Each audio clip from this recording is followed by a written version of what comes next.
गुरुपाद पद्मेर चरण वंदना सफल गुरुवर्गे चरण के मनन चिंतन ध्यान करी श्रीमंदिरे विराजमान महाप्रभुर चरण वंदना करी नित्यानंद प्रभु चरण वंदना करी पंचतत्वरूपे महाप्रभु की निरमित स्मरण मनन करी और विशेष भावे सकल उपस्थित भक्त वैष्णव बृंद ग्रामवासी बृंद आमार सकल श्रद्धास्पद मातृपितृ भगिनी बृंद आपनादेर सकलेर चरण वंदना करी। कृपा करुणा करबेन जेन आमार जिह्वातेও श्री भगवानेर कथा उच्चारित होक एवं तार कथार माध्यमे आमरा अवश्यई तार कृपा एवं करुणा जेन लाभ करते पारी এই সার্বিক প্রচেষ্টার জন্য ত্রিদিবসীয় সাধনা হরিকথার স্বরূপে তার ব্যবস্থা এই স্থানে মহাপ্রভু আমাদের জন্য করেছে। অনুরোধ থাকবে যাদের শরীর সুস্থ রয়েছে তারা চেয়ারে না বসে মাটিতে বসবে, যাদের শরীর অসমর্থ মেঝে বসতে খুব অসুবিধে তারাই একমাত্র চেয়ারে বসবে। এগুলি সনাতন ধর্মের মর্যাদা, আপনি রাখলে আপনি নিঃসন্দেহে ভগবানের কৃপা পাবেন। আর যে মোবাইলগুলি বাজছে এগুলোকে সাইলেন্ট করে দিবেন।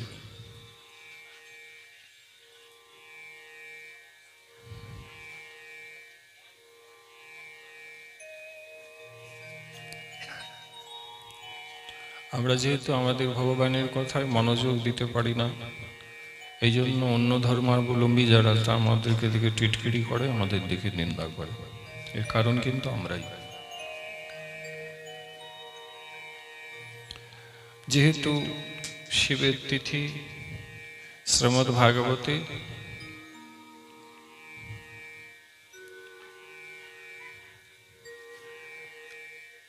চতুর্থ স্কন্ধে সুত গোস্বামী পাঠ এই শিবের বিয়ের প্রসঙ্গটি সুন্দরভাবে উল্লেখ করেছে। মহামণি মৈত্রেয়ী ভাগবতে বিদুর সংবাদের মাধ্যমে শিব বিবাহের প্রসঙ্গ তুলে ধরেছে।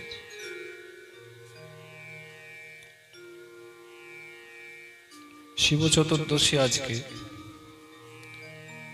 শিবের সাথে পার্বতীর বিয়ের প্রসঙ্গটি কিন্তু ভাগবতে পাই, কিন্তু হরে কৃষ্ণ কৃষ্ণ কৃষ্ণ হরে হরে হরে রাম রাম রাম হরে। যাই হোক, শিবের মহিমা বোঝা বড় কঠিন। শিব মানে মঙ্গল। ভাগবতে প্রথমেই শিব বলেছে। ভাগবতকে বলা হচ্ছে বস্তু শিবদম। ভাগবত হচ্ছেন এমন একটি বস্তু যার শিবদম মানে ভাগবত তোমাকে মঙ্গল প্রদান করবে। কাজ করলে, মেহনত করলে, পরিশ্রম করলে বন্ধু যেমন আপনি টাকা পান, একইভাবে যদি আপনি ভাগবতকে শ্রবণ করেন তো শিবদম হবে। এ দেখুন, শিবদম বলছে ভাগবতে, মানে শিব তোমাকে মানে মঙ্গল হবে। কোনটা মঙ্গল মা? যদি ভক্তি হয়, ভাগবত শাস্ত্র বলছেন তাকে মঙ্গল বলা হয়। মঙ্গল মানেও তো আমরা জানি। মঙ্গল মানে কি? মঙ্গল মানে টাকা নয়, মঙ্গল মানে বড় বাড়ি নয়, মঙ্গল মানে বড় গাড়ি নয়, মঙ্গল মানে হচ্ছে ভক্তি লাভ। ভক্তি লাভ হলে কি হয়? ভক্তি ভক্তি সবাই দুনিয়ার লোক বলে বেড়ায় ভক্তি ভক্তি। আর ভক্তিটা কি? কি হবে ভক্তি পেলে? শোনো, ভক্তি পেলে তবে তুমি গোবিন্দকে পাবে, রাধারানীকে পাবে। এই জন্য ভক্তি বলেছে। তিনি নিজে পরিষ্কার বলেছেন, ভগবান কৃষ্ণের বাণী সারা জীবন মনে রেখো। বললে অন্য কোনো উপায় আমাকে পাওয়া যাবে না, একটি উপায় আমাকে পাওয়া যায়, সেটা হচ্ছে ভক্তি। এই জন্য ভক্তি কথাটি বলা হয়েছে। যারা সাধক, যারা ভজন করছে তাদের উদ্দেশ্য কি? কৃষ্ণ দর্শন, কৃষ্ণ সেবা। কিসে পাওয়া যায়? শাস্ত্র বললেন ভক্তিতে পাওয়া যায়। তো এই ভাগবত করছেন কি? শিবদম। এই যে শুনতে বসেছো, শুনছো, এ তোমাকে কানে ঔষধ রূপে ভক্তি দিবে। যত শুনবে ভেতরে চিকিৎসা হবে। ডাক্তার রোগীকে অপারেশন করে, 2-5 মিনিটে অপারেশন হয় না। অপারেশন থিয়েটারে দেখা গেল 1 ঘন্টা রোগীকে শুরু করিয়ে পেট কেটে তার অপারেশন হলো। তো এই প্রকার অপারেশন যতক্ষণ চলছে মানে চিকিৎসা চলছে, সারানো হচ্ছে যে অসুখটা। তারপরে দিনে দিনে ডাক্তারের মতামতে পরামর্শে চলতে চলতে সে রোগী কিন্তু আগের থেকে ভালো সুস্থ হয়ে যায়। এরকম আমরা যে আজ এখানে বসেছি আমাদের অসুস্থতা রয়েছে, অসুস্থতাটা কি বলে যে সংসারটা ভালো লাগছে ভগবানকে এখনো ভালো লাগেনি, এইটাই অসুস্থতা। অসুস্থতা কি যে কপালে ভগবানের জন্য তিলক নাই, আর এই সংসারী মানুষদের জন্য স্মৃতিতে সিঁদুর আছে কপালে তিলক নাই, এটা মায়ার অসুখ যেটা আমাদেরকে ধরেছে। অসুস্থতা কি গুরুদেবের দীক্ষা হয় নাই, বা গুরু আছে তো গুরুকে ভুলে গিয়েছি, গুরু সেবা নাই, বৈষ্ণব সেবা নাই, এটা অসুখ যেটা আমাদের সবাইকে ধরেছে। ভাগবত শুনলেই অসুখটা তিলে তিলে একটু একটু একটু একটু একটু একটু করে করে করে করে কি হবে সেরে যাবে। 2.5 ঘন্টা পরে দেখবে অনেকটা অসুখ সেরেছে, বুঝতে পারছি। এই আস্তে আস্তে দেখলাম ট্র্যাক্টর চালাচ্ছে মাটিতে, কি করছে দেখলাম মাটিটাকে একটু উপর নিচ করছে। কেন? মেশিন দিয়ে মাটিটাকে উপর নিচ করলে তারপরে কিন্তু ওতে চাষ হয়। সোজাসুজি শক্ত মাটিতে কেউ চাষ করে, মাটিকে উপর নিচ করতে হয়। আমাদের হৃদয়টাও মাটি, এই মাটিতে অনেক ময়লা জমেছে। সোজাসুজিতে ভক্তির চাষ হবে না, সোজাসুজি এর মধ্যে ভক্তির লতিকার জন্ম হবে না। একে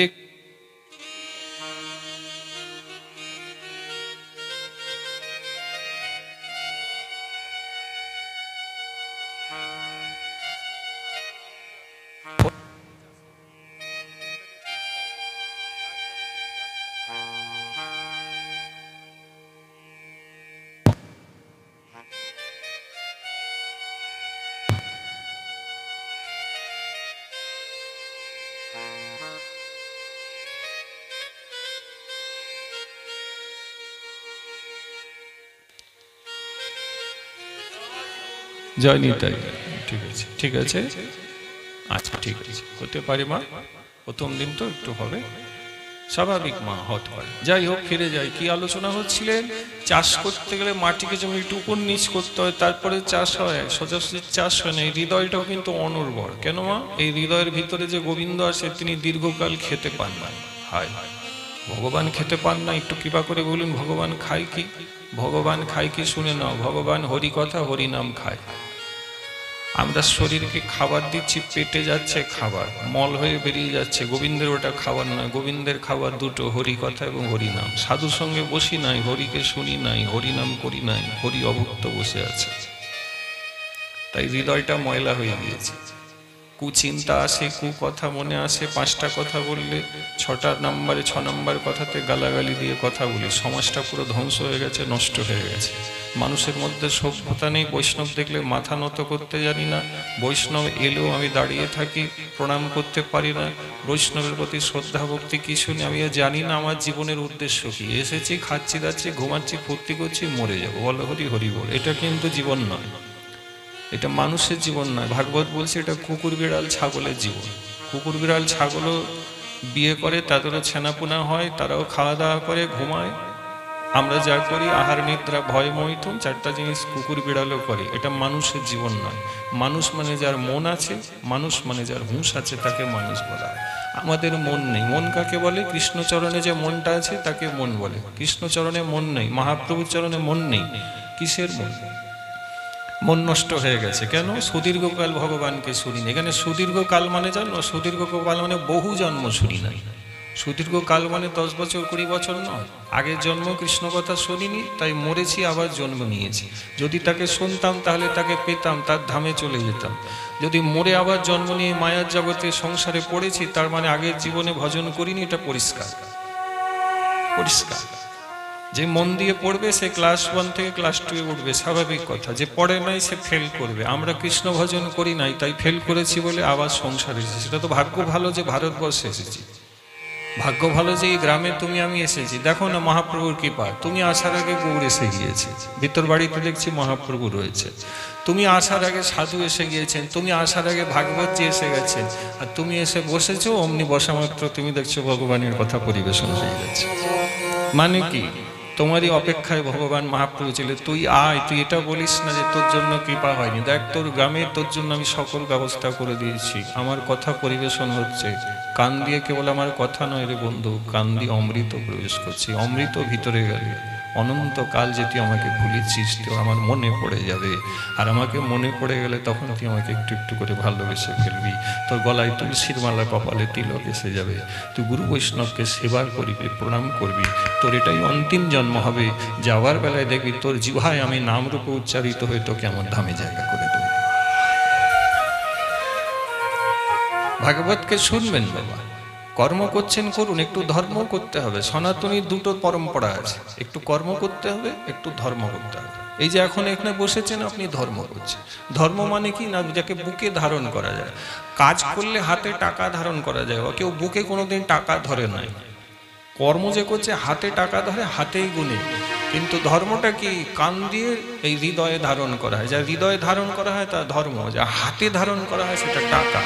টাকা থাকলে বিপদ বেশি, জঞ্জাল বেশি, আবর্জনা বেশি।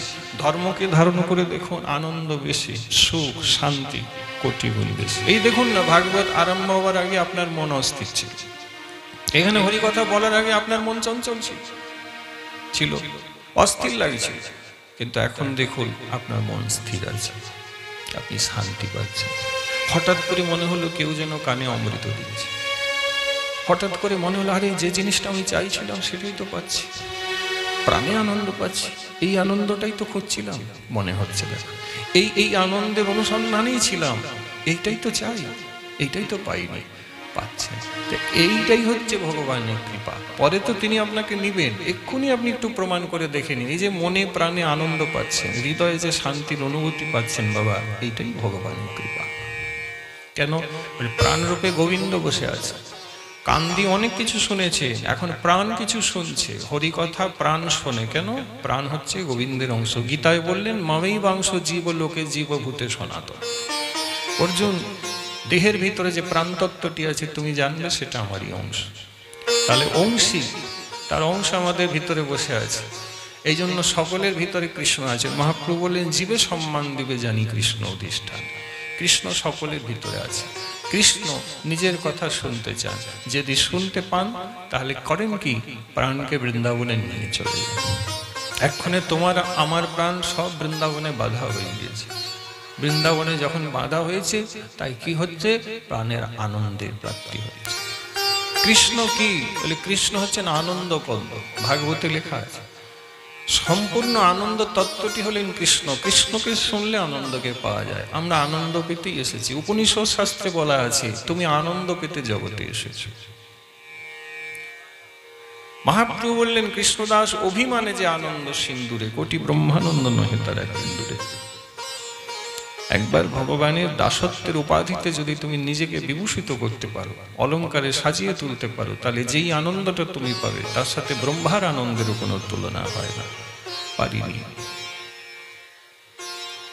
শিব মানে মঙ্গল হয় বাবা।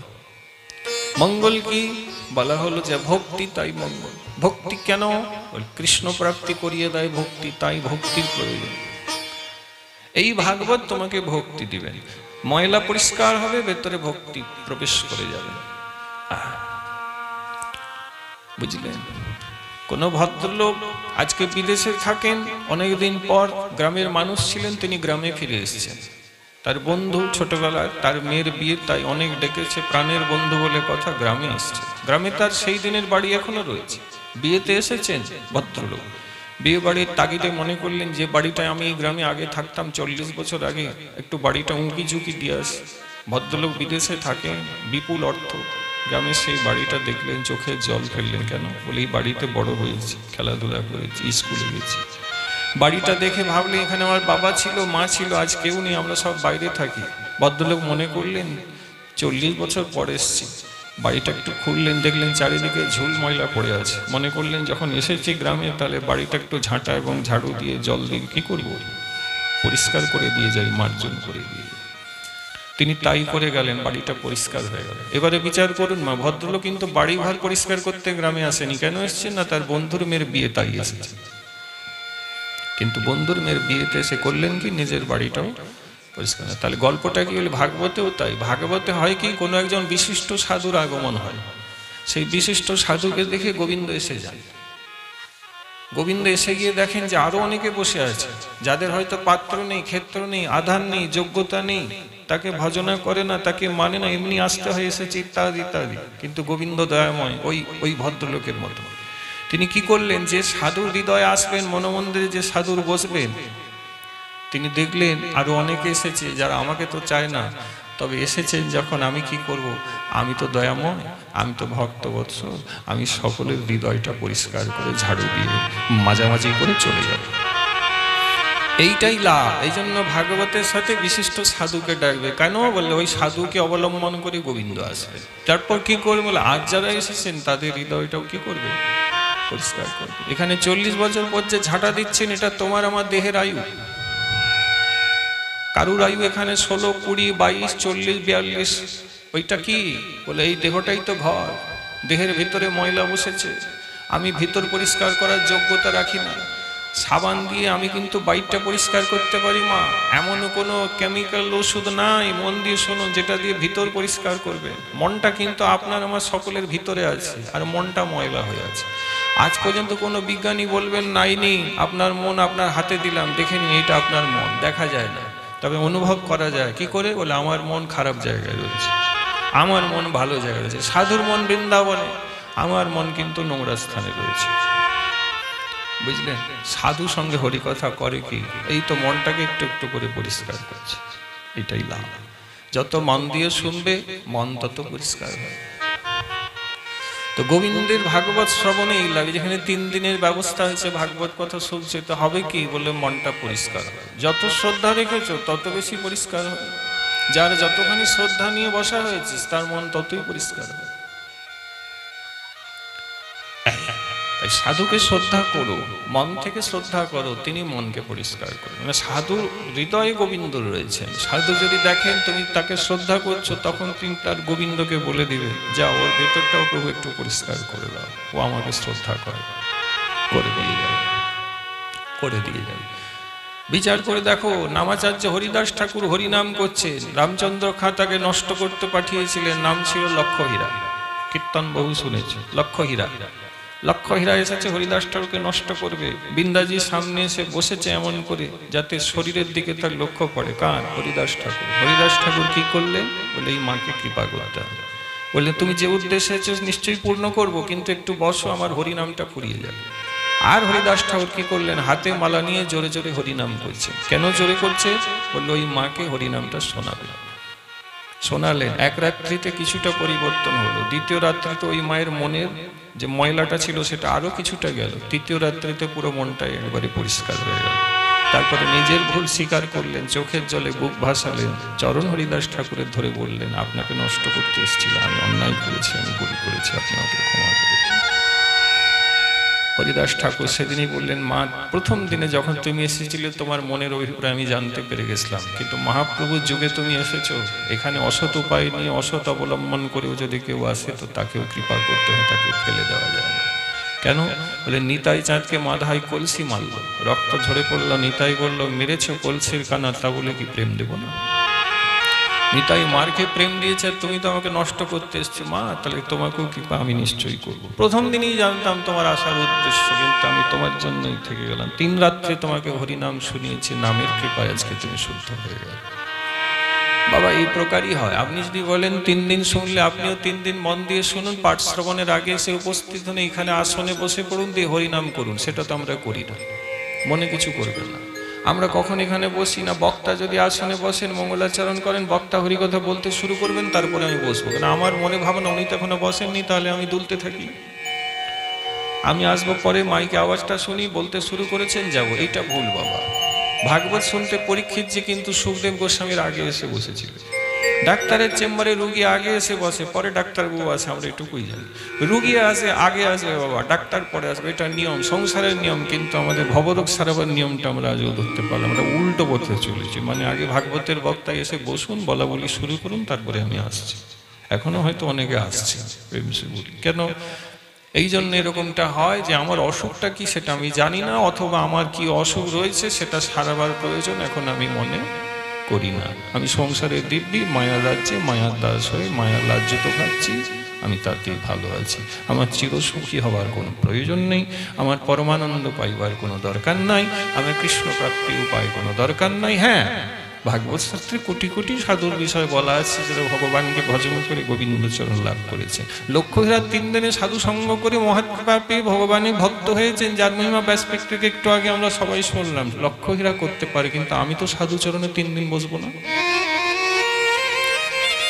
আমি মোবাইল নিয়ে বসতে পারি, ঘন্টার পর ঘন্টা রাত্রি অতিবাহিত করতে পারি, আমার চোখ টিকরে উঠে এমন করে মোবাইল তাকিয়ে থাকি। কলিযুগে মোবাইল যন্ত্রটি কি প্রকার চলছে সবাই জানেন, যন্ত্রণায় সবাই ভুগছেন, কিন্তু সাধুর কাছে বসবো আর কান দুটি দিয়ে সেই কথা মতো শ্রবণ করে ভেতরটা মার্জন করবো, সেই উদ্যোগ, সেই চেষ্টা, সেই প্রয়াস আমার নেই। হবে কি করে বাবা? কৃপা আপনার ঘরে চলে এসছে, এবারে পারলে কৃপাটি গ্রহণ করে নিন।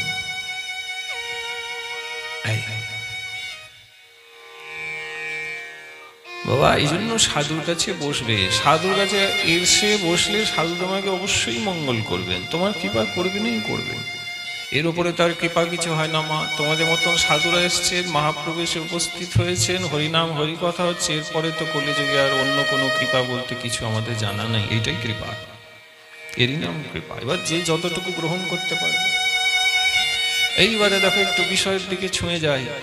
মহাশিবরাত্রি বলা হয় কেন, কি রহস্য? ভাগবত কি বলছে? ভাগবতের 4র্থ স্কন্ধে আপনি পেয়ে যাবেন। ব্রহ্মার থেকে সৃষ্টি হয়েছেন দক্ষ। দক্ষকে ব্রহ্মা সৃষ্টি করলেন, এই দক্ষের দ্বারাই কিন্তু পৃথিবীতে মানুষ কিন্তু উৎপন্ন হয়েছে। দক্ষের বিরাট বড় ভূমিকা আছে। দক্ষ ছিলেন মহান কৃষ্ণ ভক্ত, বৈষ্ণব ছিলেন, বিষ্ণু ভক্ত ছিলেন দক্ষ। ভগবান বিষ্ণুকে জল না দিয়ে আহার গ্রহণ করতেন না দক্ষ। ভগবানের সকল প্রণাম স্তুতি মন্ত্র দক্ষজি জানেন। সেই দক্ষের মেয়ে ছিল, নাম ছিল সতী। অনেকগুলি মেয়ে, তার মধ্যে একটি মেয়ে হচ্ছে সতী। উপযুক্ত পাত্র কোথায় পাওয়া যাবে? ব্রহ্মার কাছে জানলেন যে মহাদেবের থেকে উপযুক্ত পাত্র আপনার কন্যার জন্য দ্বিতীয় কেউ হতে পারে। এদিকে সতীও মনে মনে মহাদেবকে প্রতিরূপে বরণ করে নিয়েছে। যাই হোক, দক্ষ সতীর বিয়ে মহাদেবের সাথে দিয়ে দিলেন। আনন্দ হয়ে গেল। এগুলি ভাগবতে লেখা আছে। সতী দক্ষের কন্যা, বিয়ে হয়ে গেল। দক্ষ বিয়েটা তো খুব আনন্দের সাথেই দিয়েছিলেন, কিন্তু তিনি মনে শিবকে নিয়ে প্রসন্ন ছিলেন না। কেন ছিলেন না? শিবের বিষয়ে যে তত্ত্বগুলি সেটা দক্ষ ভালো করে বুঝতে পারেননি। যেমন মনে করতেন শিব শ্মশানে থাকে, শিব ছাই ভস্য গায়ে মাখে, হ্যাঁ, শিবের কোনো সদাচার দেখা যায় না, শিবের নিজস্ব কোনো বাড়ি ঘর নাই, শিব তপস্যায় বসে থাকে, হ্যাঁ, ব্যাঘ্র চর্ম ধারণ করে ব্যাঘ্র চর্মের উপরে বসেন। আচ্ছা, মহাদেব ব্যাঘ্র চর্মের উপরে বসেন কেন? কেন জানো? মহাদেবের অঙ্গে দেখবে ওই ব্যাঘ্র চর্ম বা সিংহের চামড়া রয়েছে। কেন রয়েছে জানো মা? কারণ শিব হচ্ছেন বৈরাগী, আর সবচাইতে বৈরাগী তত্ত্বটি জগতে আছেন সিংহ। কেন? বছরে একবার মাত্র সিংহিনীর সাথে তার সাক্ষাৎ হয়। এত বড় ত্যাগী সিংহ ছাড়া দ্বিতীয় কেউ নেই। ভালো করে তত্ত্বগুলো জেনে নাও। ওই জন্য দেখবে সিংহের ছাল পাতা হয়, তবে কোন সিংহ? কোনো জীবন্ত সিংহকে মেরে তার ছালে মহাদেব বসে না। যে সিংহ দেহত্যাগ করেছে, বলে তুমি বৈরাগী ভাবো, হলো তোমার মতন বৈরাগী কেউ নাই। মানুষ তো ছেড়েই দেওয়া, প্রশ্নই নাই। তোমার ওই চামড়ার উপরে আমি আসন পেতে বসবো। কেন? আমি শিব, আমি বৈরাগী। ছাই ভস্য কেন মাখেন শিব? জেনে দাও শিব তত্ত্ব। ছাই ভস্য মাখেন কেন?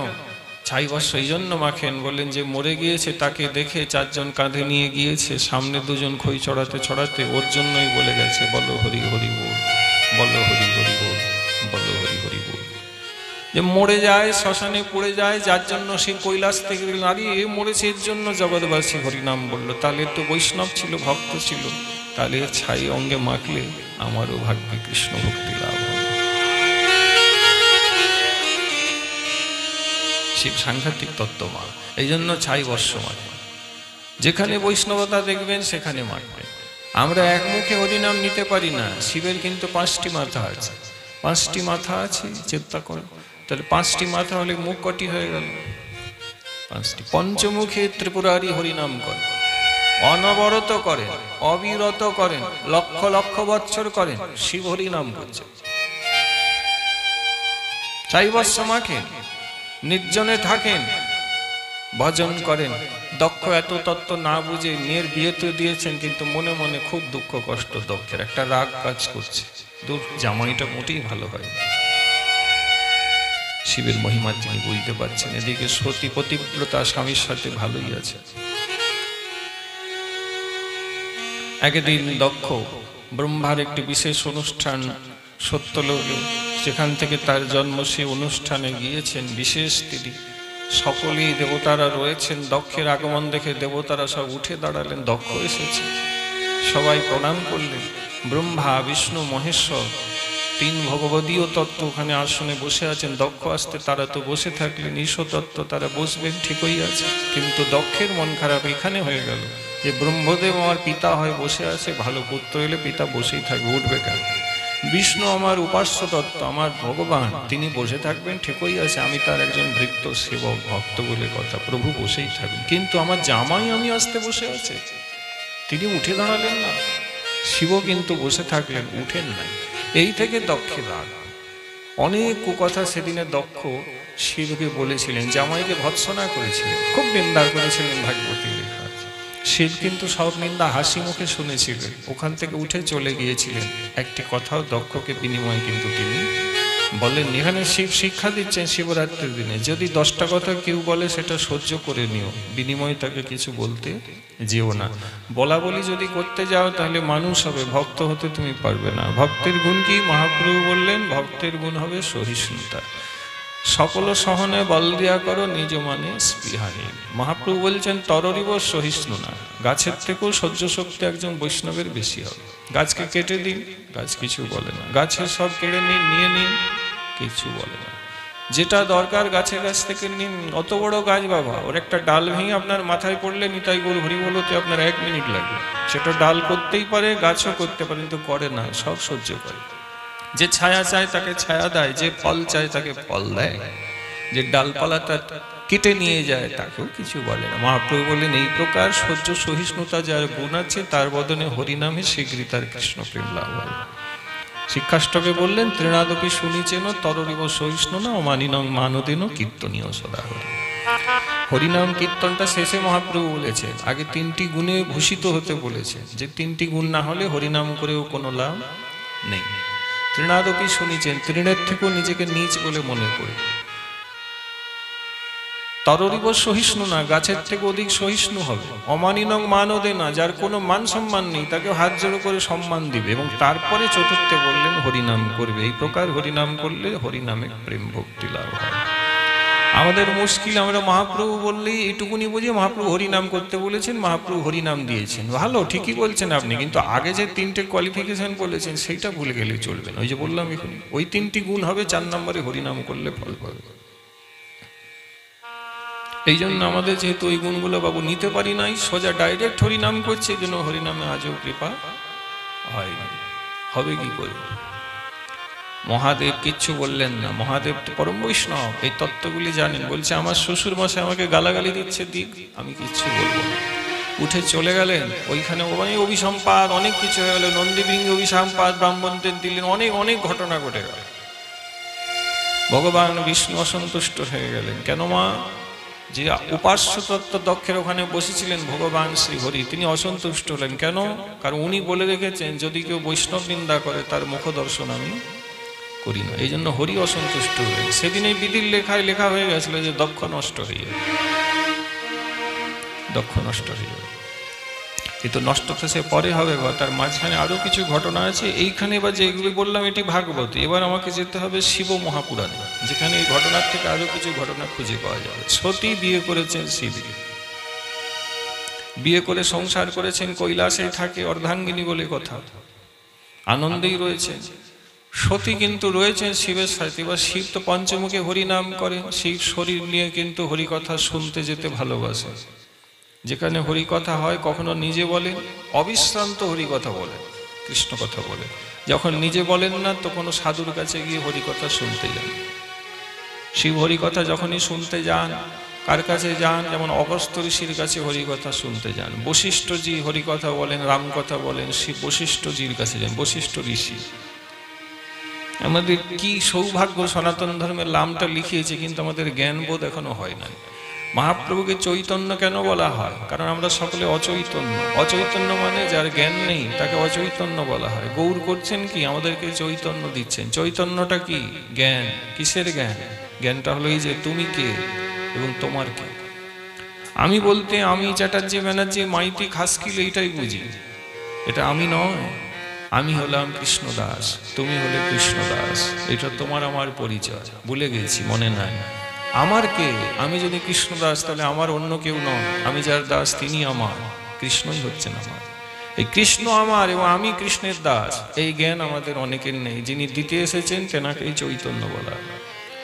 চৈতন্য চরণে প্রণাম করুন, সঙ্গে সঙ্গে দেখুন আপনাকে এই জ্ঞানটা দিয়ে দেবে যে তুই কে, তোর কে। আমরা এটাই জানি না, এইটাই জানি না। এইটা জানলে মায়া ছেড়ে দিবে, এইটা না জানলে মায়া কিন্তু আপনাকে ঝাপটে ধরবে।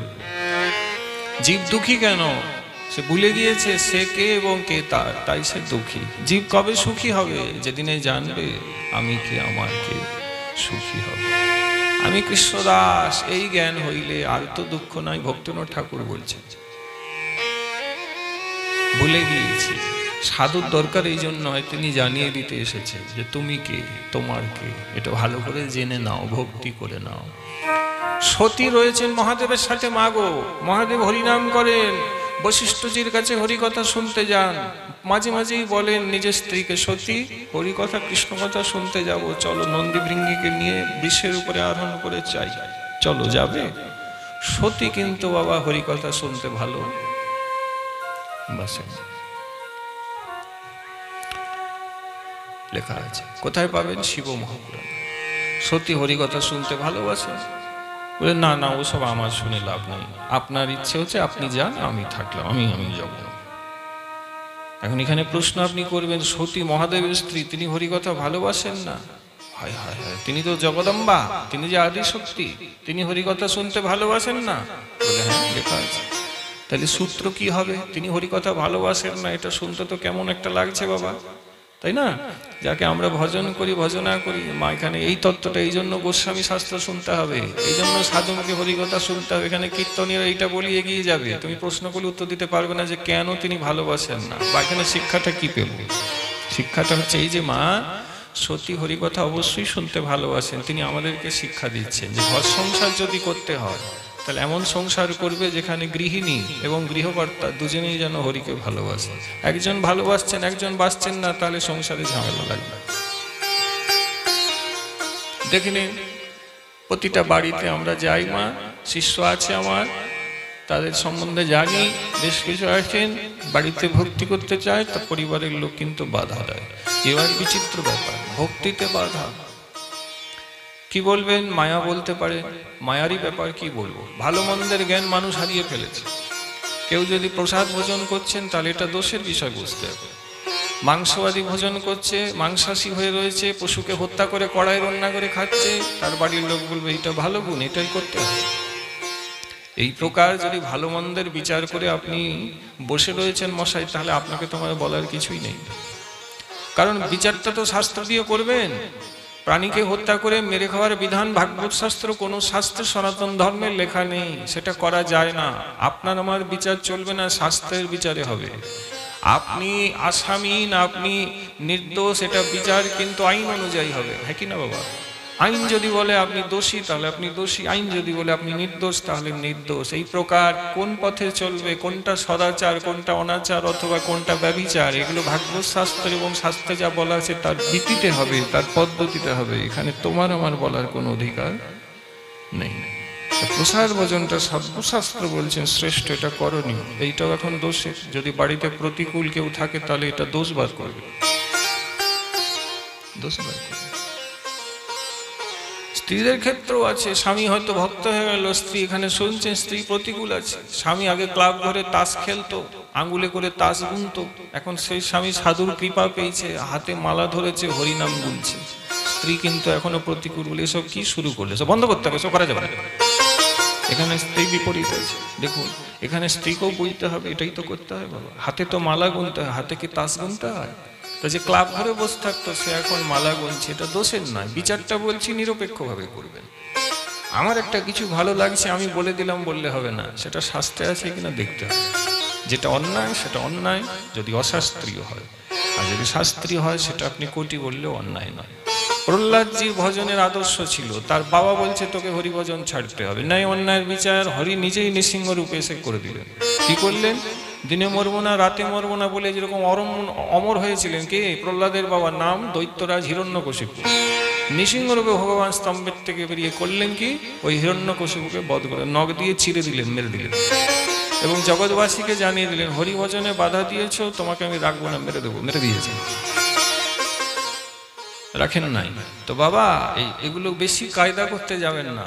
ভজনে বাধা দিবেন, কতদিন দিবেন? 10 দিন, 20 দিন, 10 বছর, তারপরে যে কোনো অবস্থায় আপনি কিন্তু নিতাই গৌর হরিবোল হয়ে যাবেন। অচিরেই প্রাণ বেরিয়ে যাবে, সোজা নরকে চলে যাবে।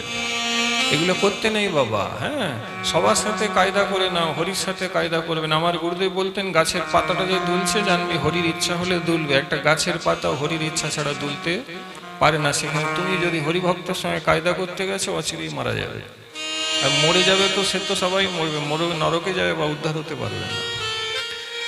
কাজেই বাবা, হরিভক্ত দেখলে সম্মান করুন, ভাগবত শাস্ত্রটাকে মানুন। ভাগবত শাস্ত্র বলছেন, একটা বাড়িতে যদি একজন বৈষ্ণব থাকে, সেই বৈষ্ণবের ভজনের ফলে ওই বংশের 21 কুল উদ্ধার হয়ে যায়। তাহলে আপনি বলুন, বিচার করে দেখুন যে আমি তো ভজন করতে পারছি না, আমার পরিবারে একজন ভজন করছে, আমি নাইবা পারলাম, ওকে ভজনে এগিয়ে দিই, কি হবে? বলে ওর ভজন বলে আমিও একদিন উদ্ধার হয়ে যাব। হবো না? হবো তো। তাহলে বাবা, এগুলো নিজেদের মধ্যে দ্বন্দ্ব করলে সনাতন ধর্মে আমরা এগোবো কি করে? আমরা এই জন্য তো এগোতে পারি না। ভজনটাও দোষের হয়ে গেল। মুসলমান ভাইরা দেখবেন রোজা মাসে 5 বার করে প্রতিদিন নামাজ পড়ে।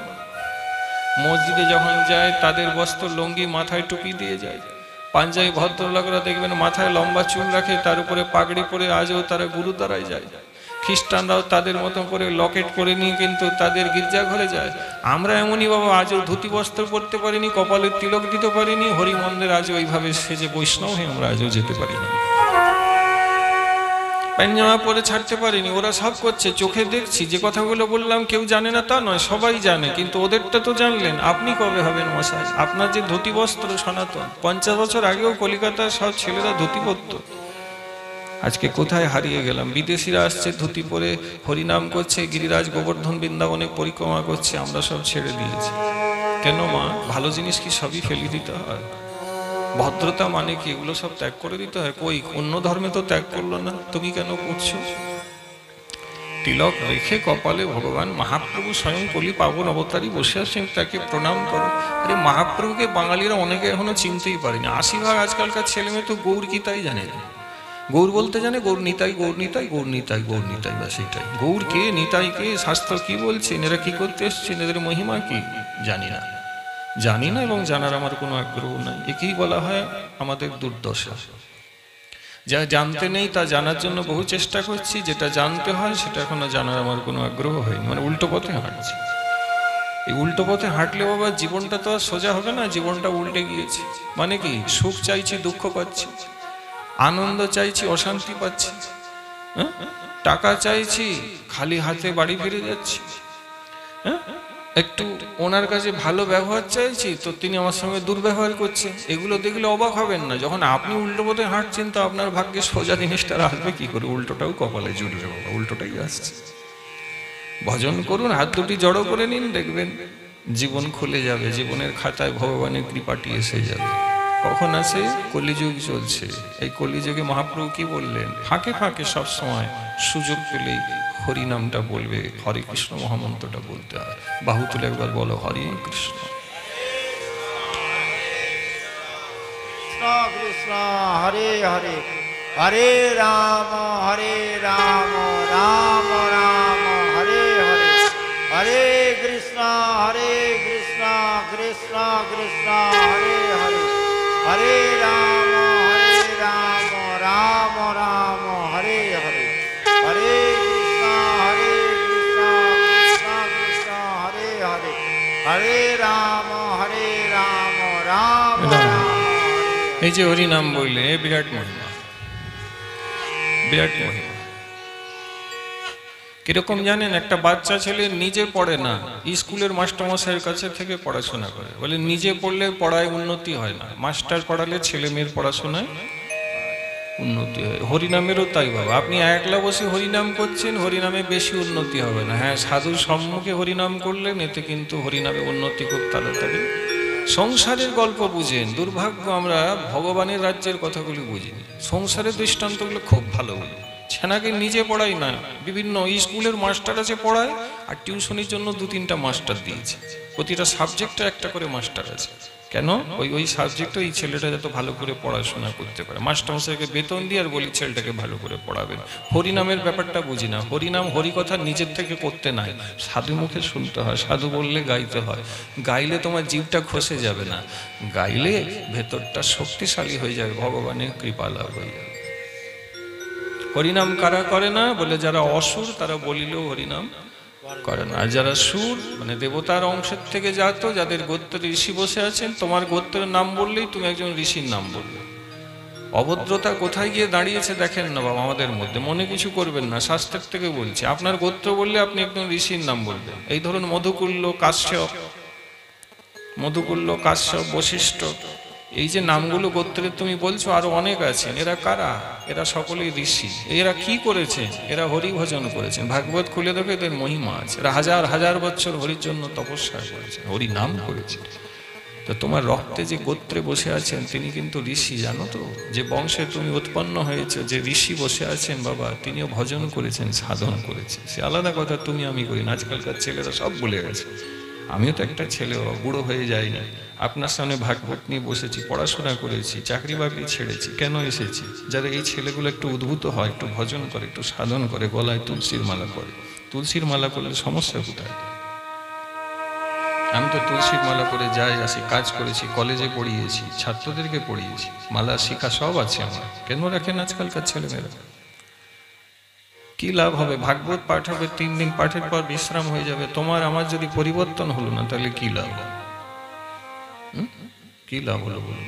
ময়লা ঘাটলে যেমন গায়ে দুর্গন্ধ থাকে, চন্দন ঘষলে যেমন চন্দনের গন্ধ আছে, হরিকথায় বসলে মনেরও তো একটু পরিবর্তন হবে। সেই যদি হলো না, তাহলে হরিকথায় হলোটা কি? সেই যদি হলো না, তাহলে কি করলেন? এলে আর গেলেন, তাহলে তো লাভ হলো না। আরে কৃপা নিয়ে যান, হরিকথাকে হৃদয়ে গেঁথে নিয়ে যান। ঘরে যাবেন, আজকে হরিকথা শুনেছো, তার ফলটা কি করে বুঝবে? এখনই বলে দিচ্ছি, আমি তো বাড়ি যাব, তুমি তোমার বাড়ি যাবে। আজ রাত্রে এই কথা শুনে যদি শুতে যাও, আর যদি ঘুম না আসে, এই কথাগুলো অহর্নিশ তোমার কানে এবং মনে বাজতে থাকে, তাহলে জানবে তুমি আজকে ভগবানের কৃপা পেয়েছো, জানবে আজকে তুমি বাস্তবে হরিকথা শ্রবণ করেছো। আমি প্রমাণ দিয়ে কথা বলছি। তুমি রাত্রে শুয়েছো, চোখ বন্ধ, কিছুতেই ঘুম আসছে না, মনে হচ্ছে সে প্রতিধ্বনিত হচ্ছে, যা হরিকথার সাধু সঙ্গে আজকে শ্রবণ করেছে, বারবার কানে বাজছে, ঘুম আর এলো না। তুমি জানবে আজকে তুমি প্রকৃত সাধু সঙ্গ করেছো, তুমি জানবে। আর যদি শুয়েই ঘুমিয়ে গেলে হরিকথা কি হলো কিচ্ছু মানে নাই, তুমি জানবে তুমি সাধু সঙ্গ করোইনি, তোমার অশ্রদ্ধা ছিল, তুমি গ্রহণ করতে পারোনি, তোমার অপরাধ আদি কিছু রয়েছে, বা পাত্র ঠিক নেই, ফুটো পাত্র ইত্যাদি ইত্যাদি। যেটা হওয়ার কথা নয়। পরীক্ষা করে দেখে নিবেন যারা যারা এখানে বসে আছে। সতী যায় না হরিকথা শুনতে, মহাদেবের মতন বৈষ্ণব তো হয়নি। তিনি নিজে হরিকথা শুনতে যান। সতী প্রকার করছেন কেন? সতী তো আত্মা শক্তিমা, তিনি আমাদেরকে শিক্ষা দিচ্ছেন। কি শিক্ষা দিচ্ছেন? ওই যেটা বললাম, সংসার এমন করে করবে যেখানে স্বামী স্ত্রী উভয়ই কৃষ্ণ ভক্তি করবে। একজন না করলে বিপদ হয়। তিনি উল্টো পথে চলছে, তত্ত্বগুলো ধরুন, পরপর বলে যাচ্ছি। তিনি উল্টো পথে চলছেন এবং আমাদেরকে বলছেন, ভাই আমি উল্টো পথে চলিয়ে দেখাচ্ছি, যদি হরিকে না শোনো, হরি নাম না করো, তাহলে তোমার জীবনে বিপদ নেমে আসবে। আমি তোমাদেরকে শিক্ষা দিবার জন্য আমার প্রাণবল্ল মহাদেব হরিকথা শুনতে যায়, কিন্তু আমি না যাওয়ার পরিস্থিতি তৈরি করে দেখাচ্ছি যে না গেলে কি পরিণাম। সতী বলছেন, আমি উল্টো পথে হাঁটছি বলে তোমরা ঘাবড়ে যেও না। উল্টো পথে আমি হাঁটছি কারণ আমি যে মা, আমি যে জগদম্বা। কি করে বুঝবেন? ভালো লাগবে দেখুন। শিশু যখন হাঁটতে শেখে, তো শিশু সামনের দিকে হাঁটে, আর শিশুর হাত দুটি ধরে মা কিন্তু পেছন দিকে হাঁটে। হ্যাঁ কিনা বলেন? হ্যাঁ কিনা বলেন? তাহলে এগাও, ছেলে সামনের দিকে হাঁটছে, মা কিন্তু পেছন করে হাঁটছে। তাহলে এতে কি মায়ের দোষ? মায়ের দোষ নয়। মা পেছন করে না হাঁটলে ছেলেটাকে দেখবি কি করে? শিশু দুটি হাত ধরে টেনেছে, মা হাঁটছে। এই প্রকার সতী এখানে দেখাচ্ছেন যে আমি পেছন দিকে হাঁটছি, মানে ভুল পথে হাঁটছি। কেন? তোমরা আমার সন্তান, তোমরা যত সামনের দিকে হাঁটো, হরির দিকে চলো, হরিকথার দিকে চলো, যেখানে হরিনাম সেখানে যাবে, যেখানে হরিকথা যাবে। তাই উল্টো পথে গিয়ে কি যে বিপদ হতে পারে সেটা জানাতে আজকে আমি বিপথে হাঁটছি। যদি এটা না বলেন, কীর্তনীয়রা বলেন না, অনেকেই বলেন না, এই তত্ত্বটি না বললে কিন্তু সতীর চরণে আপনার অপরাধ হয়ে যাবে। পরমা বৈষ্ণবী তিনি যদি অপরাধ নিয়ে, কি তুই বললি আমি হরিকথা ভালোবাসি না, আমি হরিনাম ভালোবাসি না, এটা পাঠে কীর্তনে বলে দিলি, তা বরবাদ হয়ে যাবেন বাবা। আমি পাঠ করতে এসে, আমি সাধনা করে এসে অপরাধ নিয়ে বাড়ি চলে যাবে, আমার কথা বলছি, কিন্তু আমাকে এগুলো খেয়াল রাখতে হয়। এই জন্য বলছি, শুদ্ধ ভক্তকণ্ঠে হরিকথা শুনে দেখবে জীবন একটা শ্রবণের মধ্যেই পাল্টে যাবে। আর তা না করলেই হবে। সে শিক্ষা দিচ্ছে, শিক্ষা দিচ্ছে। মহাদেব পরম বৈষ্ণব, মহাদেব হরিকথা শুনতে যান, চমকে যাবে। হরিকথা একদিন যাচ্ছেন শুনতে মহাদেব, একটি জায়গায় নির্জন, কেউ নেই, ওখানে বিষের থেকে ঝাঁপ দিয়ে নেমে গিয়ে ওই রজে গড়াগড়ি গিয়ে মহাদেব প্রণাম করছে। কেউ নেই ওখানে। প্রণাম করলে এক মূর্তি বৈষ্ণব থাকলে তাকে প্রণাম করা যায় জানি, কেউ নেই। কাকে প্রণাম করছেন তিনি? জিজ্ঞাসা করেছিলেন, জিজ্ঞাসা করতে বললেন, দেখেন দেবী, আমি প্রণাম করছি কারণ এখানে একজন বৈষ্ণব ভজন করে কৃষ্ণচরণে গিয়েছেন, তাই মাটির পবিত্রতা আছে, ওই বৈষ্ণবের পায়ের ধুলি আজ এখানে পড়ে আছে, আমি ধুলিটাকে প্রণাম করছি যেন আমারও কৃষ্ণ ভক্তি লাভ। কবে কোন বৈষ্ণব ভজন করে গোবিন্দ চরণে গিয়েছেন সেই জায়গাকে মহাদেব প্রণাম করছে। মানে কি হইয়াছে।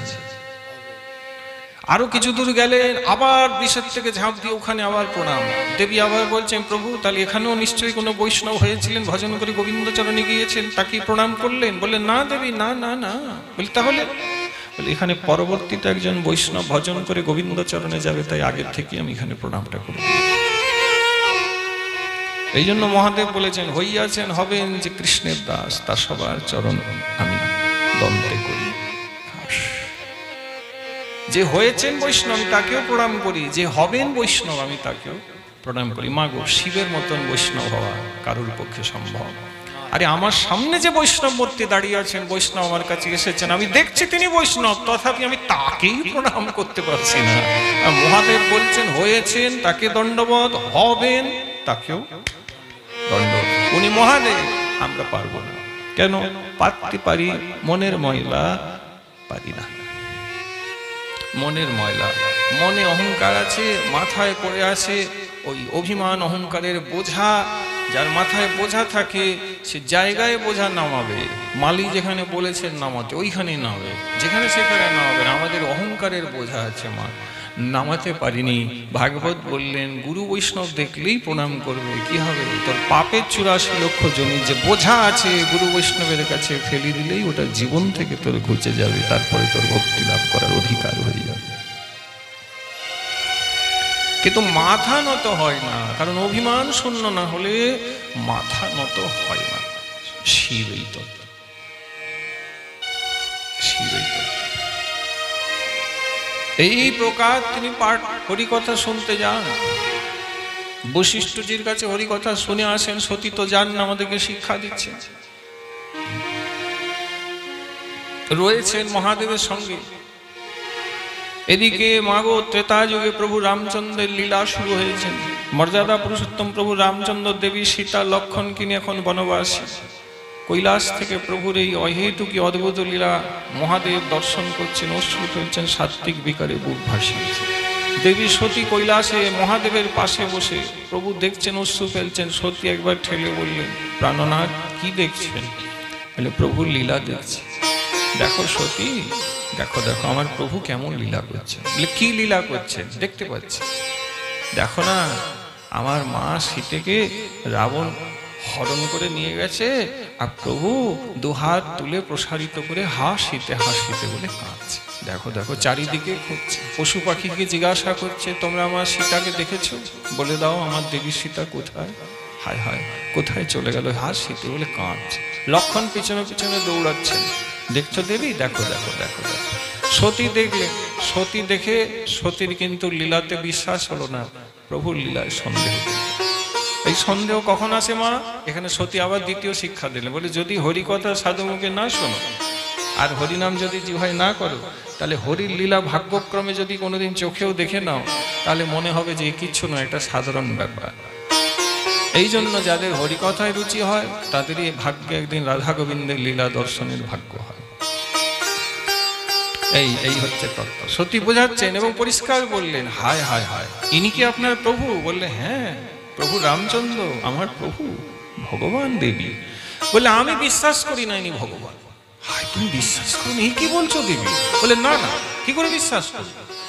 আরে তিনি যদি ভগবান হন, তাহলে তেনার স্ত্রী কোথায় হারিয়েছে, কে নিয়ে গেছে, তিনি কি এটুকুও জানেন না? দেবী প্রভু লীলা করছেন। বলে লীলা টিলা বুঝি না, এমন করে কাঁদছেন, পশু পাখিকে জিজ্ঞাসা করছেন আমার শীতে কোথায়, আমার শীতে কোথায়। এটা তো সাধারণ মানুষ স্ত্রীকে হারালে কাঁদে আর জিজ্ঞাসা করে, তিনি ঈশ্বর হয়ে জানেন না? বলে দেবী তুমি বুঝতে পারছো না আমি বলছি না প্রভু লীলা করছে? বললেন না, এটা আমি লীলা বলে মানি না। মহাদেব বুঝতে পারলেন এবার হরি কথা শুনেনি, তাই এর শ্রদ্ধা হয়নি, ভক্তি হয় নাই, তাই প্রভুর লীলাতে আজ তার বিশ্বাসটা দেখছেন ক্রম আছে। মহাদেব বললেন দেবী এর পরে যদি অন্য কথা বলেছো, অবিশ্বাস করেছো, তোমার অপরাধ হয়ে যাবে। বলে অপরাধ কি আমি তাও জানি না। এই অপরাধ যারা ভক্ত তারা জানে, অভক্ত তো জানে না। বললেন দেখেন মহাদেবজি, দেখো স্বামী, ইনি যদি প্রভু হন, এমন করে কাঁদছেন তো মেনে নেওয়া যায় না। আর স্ত্রীকে বোধহয় খুবই ভালোবাসেন, স্ত্রী ছাড়া থাকতে পারেন না। হাই দেবী তুমি শুধু বাজে কথা বলে যাচ্ছ। বলে আচ্ছা বাজে কথা বলবো না, তবে তোমার যিনি প্রভু, আমি জগদম্বাদ্যা শক্তি, আমার কাছে মায়া রয়েছে, আমি এই প্রভুর একটু পরীক্ষা নিয়ে দেব। মহাদেব মাথায় হাত, বলে হাই প্রভুর পরীক্ষা নিতে নেই দেবী, শাস্ত্র কি বলছে? ভগবানের যদি ভক্ত হয়েছে তাহলে দুটি কাজ করবে, তৃতীয় কাজটি কখনো করতে যাবে না। দুটি কাজ কি? প্রথম কাজ করবেন, প্রভুর ভক্ত হয়েছে যদি সমীক্ষা করবে। সমীক্ষা কিসে? যে আমি ভক্ত হয়ে ভক্তির জগতে নামটা লিখে গুরুচরণাশ্রয় করে সমীক্ষা করে দেখবেন। সমীক্ষা মানে বিচার। বিচারটা কি? ভজনে ভক্তিতে কতটুকু এগোতে পেরেছে, এটা সমীক্ষা। সাধক সমীক্ষা করবেন, ভগবানের পরীক্ষা করবেন না। আর কি করবেন? বলে দ্বিতীয় বললেন প্রতীক্ষা করবেন। হয় সমীক্ষা করেন, নয় প্রতীক্ষা করবেন, কিন্তু পরীক্ষা করতে যাবেন না। সমীক্ষা কতটুকু ভজনে এগোতে পারলাম, নামমালায় কত রুচি হয়েছে, 16 ফেরার উপরে নাম প্রতিদিন করি না, ফাঁকি পরকে দিবেন না, ফাঁকের নিচে পড়ে যাবেন। আমি এদেরকে সবসময় বলি, বাবু ভজনে ফাঁকি অন্তর্যামী ভগবান ভেতরে বসে আছেন, ফাঁকি তাকে দেওয়া সম্ভব না। আমি দিতে পারবো না, তুই দিতে পারবি। আমি আজকে মালা করেছি, করি নাই, আমি জানি। আর যদি করি নাই তো কাঁদুন, সারা রাত জেগে মালা করুন। নামে কত রুচি হলো, সেবায় কত আগ্রহ হলো, বৈষ্ণব সেবা কেমন করে করছি ইত্যাদি ইত্যাদি, এগুলো সমীক্ষা করবেন। আর সমীক্ষা করে যদি মনে হয় কৃপা হয় নাই, তাহলে প্রতীক্ষা করবেন। প্রভু সবরী যেমন তোমার প্রতীক্ষা করলো, পদ্মপুরাণে 10,000 বৎসর অপেক্ষা করেছে মাতা সবরী, প্রভু তার কুটিয়াতে গিয়ে তুমি একটু কুল খেলে। ও প্রতীক্ষা করেছিল, সমীক্ষা করেছিল, কৃপা কবে হবে। গুরুদেব বলেছেন হবে রে মা, হবে হবে হবে হবে। প্রতীক্ষা করেছে, হবে হবে। এই দুটো সাধক করবেন, কিন্তু ভগবানকে পরীক্ষা করতে যাবেন না। একই সতী বললেন না, এইভাবে কাঁদছে, পরীক্ষা করে দেখবেন। ভগবানকে পরীক্ষা করা যায় না, কিন্তু সতী ভুল করলেন। মহাদেব বুঝালেন, কিন্তু বুঝলেও বুঝবে না। মহাদেব ধ্যানস্থ হয়ে গেলেন। সতী করলেন কি মা, অবাক কাণ্ড। প্রভু যেখানে বন থেকে বনান্তর হাসিতে হাসিতে বলে কেঁদে কেঁদে যাচ্ছে, সেই প্রভুর সম্মুখে দেবী সীতার রূপ ধারণ করে সতী দাঁড়িয়ে। দেবী সীতার রূপ ধারণ করে সতী দাঁড়িয়ে। প্রভু রয়েছেন, প্রভুর থেকে 20 হাত দূরে সীতা হয়ে দাঁড়িয়ে। সীতাকেই খুঁজছেন। সতী মনে করছেন আমি নিজেই দেবী সীতা হয়ে দাঁড়িয়ে, দেখি ব্যাপারটা কি, জানতে হবে। আমরাও তো আজ ওইটাই ভাবছি না, যারা ভজন করছি, সীতা হয়ে দাঁড়িয়ে আছে। এখন দাঁড়িয়েছেন যেই লক্ষণকে সঙ্গে নিয়ে প্রভু দৌড়াচ্ছেন, হাসিতে হাসিতে তুমি কোথায়, তুমি কোথায়। যেই দেখছে দাঁড়িয়ে আছেন 20 হাত দূরে, সীতাই দাঁড়িয়ে আছে। অমনি প্রভু রামচন্দ্র দাঁড়িয়ে গেলেন। লক্ষণ থমকে দাঁড়িয়ে গেলেন। দাদা কি হলো, দাঁড়িয়ে গেলে? বলে দাঁড়াবো না লক্ষণ, দেখো না সামনে কে দাঁড়িয়ে আছে। প্রভু কাঁদছিলেন হাসিতে বলে। মহাদেব বলেছিলেন প্রভু লীলা করছেন। লীলাতে ভগবানকে পরীক্ষা করতে যেও না সতী, যেও না, তোমার ক্ষতি হয়ে যাবে। প্রভু রামচন্দ্র ভগবান স্বয়ং দাঁড়ালেন মায়াপতিতে। ভালো করে বুঝে, ভালো করে বোঝে, মায়া ভগবান তত্ত্বটি ধরুন। কৃষ্ণের হচ্ছে মায়া, তিনি মায়াপতি। মায়ার পতি একজনই হন, তিনি হচ্ছেন ভগবান শ্রীকৃষ্ণ, তিনি পতি। আর এ যে সতী আছেন আত্মাসক, তিনি হচ্ছেন মহামায়া। এনাকে মহামায়ার অধিকারিণী করেছেন কে? না ভগবান স্বয়ং শ্রীকৃষ্ণ। রামচন্দ্র এনাকে মহামায়ার অধিকারী করেছে। দেবী আপনাকে মহামায়া দিলাম। তিনি মহামায়া যদি কিছু পেয়েছেন, তাতে তিনি মায়াপতিকে বশীভূত করতে পারবেন। ছাত্র মাস্টারকে পড়াবে এটা হয় না, হ্যাঁ মাস্টার ছাত্রকে পড়াবে এটা ঠিক। তো মাস্টারমশাই আজকে ছাত্রী পরীক্ষা নিচ্ছেন, সতী সীতা হয়ে দাঁড়িয়ে আছে। রামচন্দ্র থমকে দাঁড়িয়ে গেলেন, লক্ষণকে বলছেন দেখো ভাই, দেখো দেখো। লক্ষণও চিনতে পেরেছেন, এদিকে মায়ায় ধরা যায় না। প্রভু রামচন্দ্র বললেন দেখো, দেখতে পাচ্ছ কিছু? বললে সীতার রূপ ধারণ করে কেউ দাঁড়িয়ে আছে। বলে কে দাঁড়িয়ে আছে জানো ভাই? বলে কে? বলে আর কে দাঁড়াবে? মহাদেবের স্ত্রী সতী দাঁড়িয়ে আছে। বলে প্রভু তুমি কি করে চিনলে? কি অপূর্ব কথা বলছে, এটা আমার হৃদয় খুব ভালো লাগে, আশা করি তোদেরও সবার ভালো লাগে, কষ্ট করে এসছি। কি বলছেন? প্রভু রামচন্দ্র বলছে, মন দিও, বলছেন দেখো লক্ষণ কি করে চিনলাম জানো? বলে দেখো দেবী সীতা হচ্ছেন ভক্তি। দেবী সীতা ভক্তি। ভক্তি কোথায় থাকে? বলে প্রভুর পেছনে থাকে। ভক্তি কখনো প্রভুর সামনে থাকে না। লক্ষণ দেখো সীতা হচ্ছেন ভক্তি। যদি সীতা হতো, সবসময় সীতা কি করেন? প্রভুর পেছনে চলেন। মাগো, জগতেরও নিয়ম আছে, পুরানো দিনকালের নিয়ম আমরা দেখেছি। স্বামী আগে চলবে, স্ত্রী তার। ভগবান রামচন্দ্র এখানে লক্ষণকে বলছেন, লক্ষণ যদি দেবী সীতা হতো, আমার স্ত্রী হতো, তাহলে আমার সামনে থাকতো না, আমার এটি আমি চিনতে পেরেছি সীতা হতে পারে না। ভক্তি পেছনে থাকবে ভগবানের, ভক্তি ভগবানের সম্মুখে থাকবে না। আরেকটা কারণেও চিনতে পেরেছি লক্ষণ কি? যদি ভক্তি হতো, তাহলে আমি সম্মুখে দাঁড়ালে আমাকে দেখে সঙ্গে সঙ্গে হাত জড়ো করে প্রণাম করতো। কিন্তু দেখো আমাকে দেখেও প্রণাম করে নাই। অবিকৃত যেমন দাঁড়াবার তেমনি অহংকার নিয়ে দাঁড়িয়ে আছে, প্রণাম পর্যন্ত করলো না। তার মানে সীতা নয়, এ হচ্ছে সতী। লক্ষণ প্রভু রামচন্দ্রকে প্রণাম করলেন। প্রভু আপনি সত্য সত্য ভগবান, অপূর্ব সিদ্ধান্ত, অপূর্ব তত্ত্বকে স্থাপন করলেন, জগতে অদ্বিতীয় কথা বলেছেন। অমনি প্রভু রামচন্দ্র সতীর দিকে এগিয়ে গেলে, নিজেই হাত জড়ো করে প্রণাম যেই করছেন, সতী লজ্জিত। পরিষ্কার প্রভু রামচন্দ্র বললেন, দেবী কৈলাস থেকে আপনি এখানে কেন এলেন? আপনি কৈলাস থেকে মহাদেবকে ছেড়ে আমার লীলায় এসেছেন দেবী, আর আমার স্ত্রীর রূপ ধারণ করে এসেছেন, মনে করেছেন আমি চিনব না? দেবী মহাদেব আপনাকে এত করে বললেন আমি লীলা করছি, তবু আপনি মহাদেবকে সন্দেহ করলেন, আমাকে পরীক্ষা করতে এলেন। দেবী আমাকে কি পরীক্ষা করা যায়? জগতে তো সবাই আমার ভৃত্য দাস, আমার ঊর্ধ্বে তো কেউ নাই। দেবী আপনি আমাকে কি পরীক্ষা করতে গেলেন? দেবী ভুল হয়ে গেল আপনার। লজ্জিত হয়ে পায়ে পড়লেন। প্রভু রামচন্দ্র ক্ষমা করে দিয়েছিলেন, কিন্তু সতীর মনে কষ্ট ছিল। কৈলাসে ফিরে গেলেন। সেদিন থেকে খুব কষ্টের মধ্যে সতী ছিল, কষ্টের মধ্যে, দুঃখ কষ্ট তার খুব ছিল। মহাদেব নেত্র উন্মিলন করলেন, যখন জানতে পারলেন সতী এই প্রকার ভগবানকে পরীক্ষা করে এসেছে, সংকল্প করে মহাদেব সেদিনেই কিন্তু সতীকে নিজের জীবন থেকে বাদ দিয়ে দিয়েছিল। স্ত্রীর আসন স্বামীর যে বাঁ দিকে হয়, মহাদেব সেদিন নিজের আসনটা বাঁ দিক দিয়ে সরিয়ে ডান দিকে করিয়ে দিয়েছিল। কেন? বলে প্রভুকে পরীক্ষা করেছো, কাজেই তুমি অপরাধী হয়েছো, আজ থেকে তুমি আমার স্ত্রী হবার যোগ্য নও। বাকি তো যে মহাদেবের দক্ষ নিন্দা করলো, সতী তারপরে নিজের স্বামী, নিজের বাবা দক্ষের যে যজ্ঞ অনুষ্ঠান, যেখানে শিব ব্যতিরেকে সবাইকে যক্ষ ডেকেছিলেন দক্ষ, সেখানে সতী গিয়েছিল, মহাদেব বারণ করেছিলেন। সেখানে শিব নিন্দা দক্ষ আবার করলো। এই সেই নিন্দা শুনে সতী কি করলো?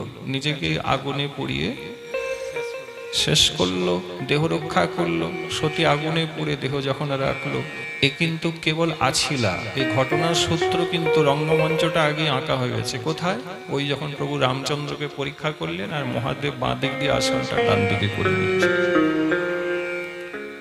তোমাকে আর আমি নিজের স্ত্রী রূপে গ্রহণ করতে পারবো না। বাকি তো ভগবান লীলা করে দিলেন, সতী শেষ হয়ে গেল। তাই হরিকথা থেকে বিমুখ হয়ে গেলে যদি তুমি মহাদেবেরও স্ত্রী হও, তোমাকে আগুনে পড়ে বুঝতে পারলি বাবু, তুই আমি তো চুনা পুটি দেবো, আমি তো কিচ্ছু না, অস্তিত্বই নাই। হরিভক্তি করবেন না, একদিন আগুনে পড়ে মরে যাবে, কায়দা বেরিয়ে যাবে। প্রেম সে বলি, কতদিন কায়দা করবো বাবা? বেশি দিন কায়দা করতে পারবো না বাবা। হয় নাকি? করা যায় না। আগুনে তো এমনিই পড়বো বাবা, বলো হরি হরি বল, সে তো পড়বই। কিন্তু তার আগেও পড়তে হবে। বলে কোন পোড়া? এই যে মনটা জ্বলছে, আমরা বলি না ও আর জ্বালায় পারি না। আমরা জানি পড়লে জ্বালা, কিন্তু জ্বালা কথাটা আমরা প্রায় বলি, ও জ্বালাতন করে মারছিস। হ্যাঁ, এই যে জ্বালাতন, আজ জ্বালায় পারি না, এই জ্বালা কেন? ভজন নাই, সাধন নেই, সেবা নেই, বাড়িতে বৈষ্ণবের আনাগোনা নেই, বাড়িতে এই প্রকার ভাগবত অনুষ্ঠান নেই, ভগবান ভাগবত কেউ আসে নাই, গুরুদেবের পায়ের ধুলি পড়ে নাই, তাহলে আর জ্বালাটা ঘুচবে কি করে? জ্বালা তো থেকেই যাবে, থেকে গেছে। সতী নষ্ট হয়ে গেল বাবা। শিক্ষা দিলেন মহাদেব, হরিনামে রুচি আর হরিকথায় রুচি না থাকলে সতীও যদি হয় নষ্ট হয়ে যাবে। সতী বললেন, আমি উল্টো পথে চলে তোমাদেরকে দেখাচ্ছি, হে গ্রামবাসী শোনো, আমার মতন উল্টো পথে চলবে না, তোমরা সোজা পথে চলবে। মানে হরি কথা মন দিয়ে শোনো, হরিকে প্রাণ দিয়ে ভালোবাসো, বদন ভরে হরি নাম করো। হরে কৃষ্ণ হরে হরে, হরে রাম রাম রাম হরে হরে। এই দেখেন মহাশিবরাত্রির বিষয়। সতী দেহ রাখলেন। সতী সেই দেহকে নিয়ে উগ্রমূর্তি ধারণ করে মহাদেব যখন আসছেন, চারিদিকে উদ্দণ্ড নৃত্য করছেন শিব তাণ্ডব, পৃথিবী কাঁপছে। রক্ষা কি করে হবে? পৃথিবী ধ্বংস হয়ে যায়। মহাদেব উগ্রমূর্তি ধরেছেন, দক্ষকে মেরে ফেলেছেন। পরবর্তীতে দক্ষকে শিব ছাগলের মাথা দিয়েছে। কেন? বলে যে শিব নিন্দা করে, যে বৈষ্ণব নিন্দা করে, তার কিন্তু আসলে ছাগলের মাথাই হয়। একবার নিন্দা করলে ভাগবত শাস্ত্র বলছেন তার আর মানুষের মাথা থাকে না, ছাগলের মাথা হয়। ছাগলের মাথাটা কিরকম? সবসময় মে মে মে মে এইরকম। মে মে মানে আমি আমার, আমি আমার, আমি আমার, এইটা করতে হবে। আমার বাড়ি, আমি এই, আমি সেই, আমি সেই, আমি আমি আমি। এটা ছাগলের মস্তিষ্ক। নিন্দা করলে তার ভাগ্যে কিন্তু আর মানুষের মাথা নেই। ভাগবত শাস্ত্র বলছেন তার ছাগলের মাথা আছে। এটা শিব তত্ত্বে পাবে। দক্ষকে ছাগলের মাথা দিলেন।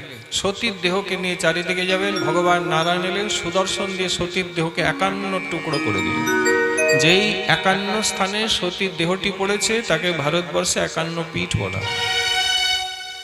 একটি নেপালে, একটি বাংলাদেশ, এরকম ছড়িয়ে ছিটিয়ে আফগানিস্তানও একটি রয়েছে। তখনকার দিনে একটা অখণ্ড ভারতবর্ষ ছিল, দয়া করে বুঝবেন। যখন পড়েছিল, এখন ভাগ হয়ে গেছে, তবে অধিকাংশ সতীর যে পীঠ আজও ভারতবর্ষে রয়েছে। এটা কি বুঝতে পারলে? সুদর্শন দিয়ে যেহেতু মহাদেব নিয়ে রয়েছে, মহাদেবকে স্থিতিশীল করতে হবে, সৃষ্টি ধ্বংস হবে। নারায়ণ সুদর্শন দিয়ে সতীকে জগতে ফেলবে। তবে সতী এই জন্য চলে গেল। ভগবানকে পরীক্ষা করা যায় না, সমীক্ষা করা উচিত ছিল, পরীক্ষা করেছে, নষ্ট হয়ে গেল। এখানে আরেকটা শিক্ষা যেটা বলা হলো না, মা যদি কেউ প্রভুকে পরীক্ষা করেন তাহলে প্রভু চরণে অপরাধ হয়, তাকে কিন্তু আর মন থেকে গ্রহণ করা। শিব এখানে শিক্ষা দিলেন, দেখো ভাই, যেই আমার কথার বিরুদ্ধে গিয়েছে, প্রভুকে পরীক্ষা করেছে, অপরাধী হয়েছে, সেই থেকে আমি আমার স্ত্রীকে মন থেকে ত্যাগ। আমরা কিন্তু পারি না।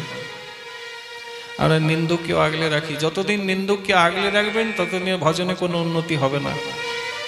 নিন্দুককে মন থেকে ত্যাগ করে দিবেন। ধরুন গৃহেই নিন্দুক রয়েছে, যে নিন্দা করেছে, মহৎ অপরাধ করেছে, তাকে কিন্তু মনে আর স্থান দেওয়া যাবে না। যদি সত্যিকারের আপনি গোবিন্দচরণে এই জীবনেই যেতে চান, আর যদি তা না করেন, ভাগবত শাস্ত্রের থেকে বলছি, সতীর ভাগ্যে হলো না, আপনার ভাগ্যেও কৃষ্ণ প্রাপ্তি হবে না। শাস্ত্র শুনছেন, শাস্ত্র শুনে আমি আপনি সবাই বাড়ি যাব, কথাগুলো হৃদয়ে গেঁথে না। এগুলো আমি খুব মানি। আমি অপরাধকে খুব ভয় করি, আমি অপরাধের আবৃত্তি করি, আমি অপরাধীর সঙ্গ করি না, আমি মরে যাব।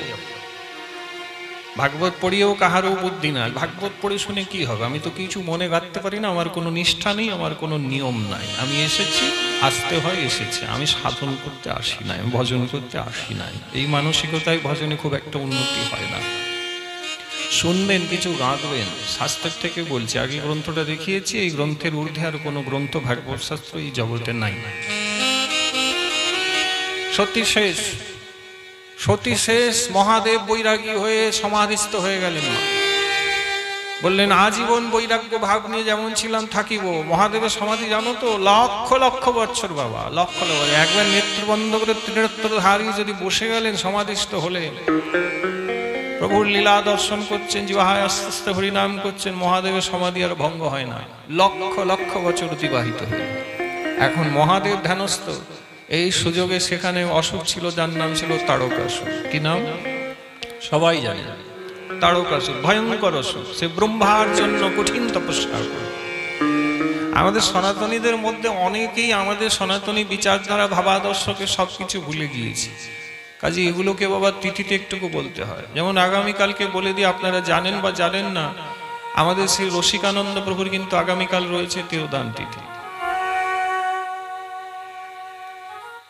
রসিকানন্দ প্রভুর তিরোধান তিথি। বৈষ্ণব আচার্য মুকুটমণি রসিকানন্দ প্রভু এই মেদিনীপুরের মাটিকে তিনি গর্বিত করেছেন। রসিকানন্দ প্রভু, রসিকানন্দ প্রভু এমন যে আগামীকালের তিথিতে সাক্ষাৎ ক্ষীরচরা গোপীনাথে বিলীন হয়ে গেছে।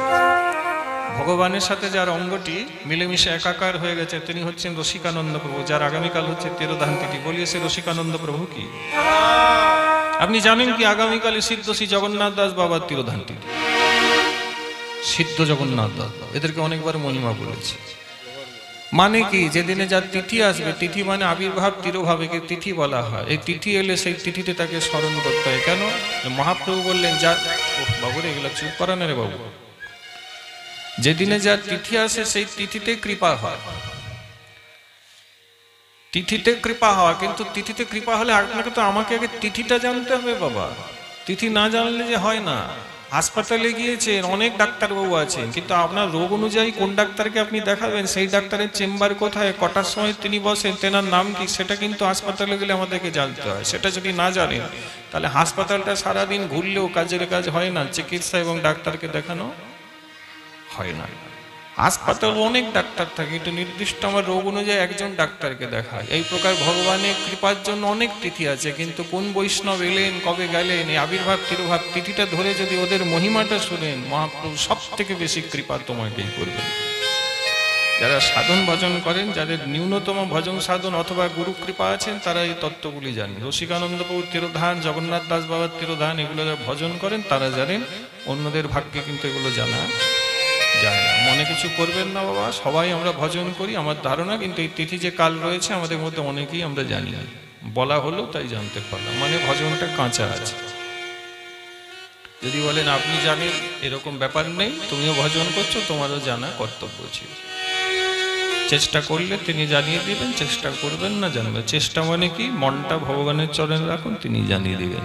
আপনার কানে এসে বলে দিন আজকে এর তিথি, কালকে তাঁর তিথি। যার যেদিকে চেষ্টা, বুঝলেন? যার পিপাসা পেয়েছে সে ঠিক জল খুঁজে পায়, যার খিদে পেয়েছে সে একটা ঠিক কিছু খাবার পায়। তেমনি যার ভজনের ইচ্ছে হয়, কারণ তিরোধান তিথি এলো আর গেল, ঠিক সেটা গুরু কৃপায় জানতে পারবে। বলো জয় নিতাই। সুতরাং মাগো, তিথিগুলো বুঝতে হবে, তিথিগুলো ধরতে হবে, তবেই কৃপা হবে। সিদ্ধ জগন্নাথ বাবা সাংঘাতিক মহিমা, হ্যাঁ মা, সাংঘাতিক মহিমা, অচিন্তনীয় মহিমা। এনাদের তিথি আছে আগামীকালকে।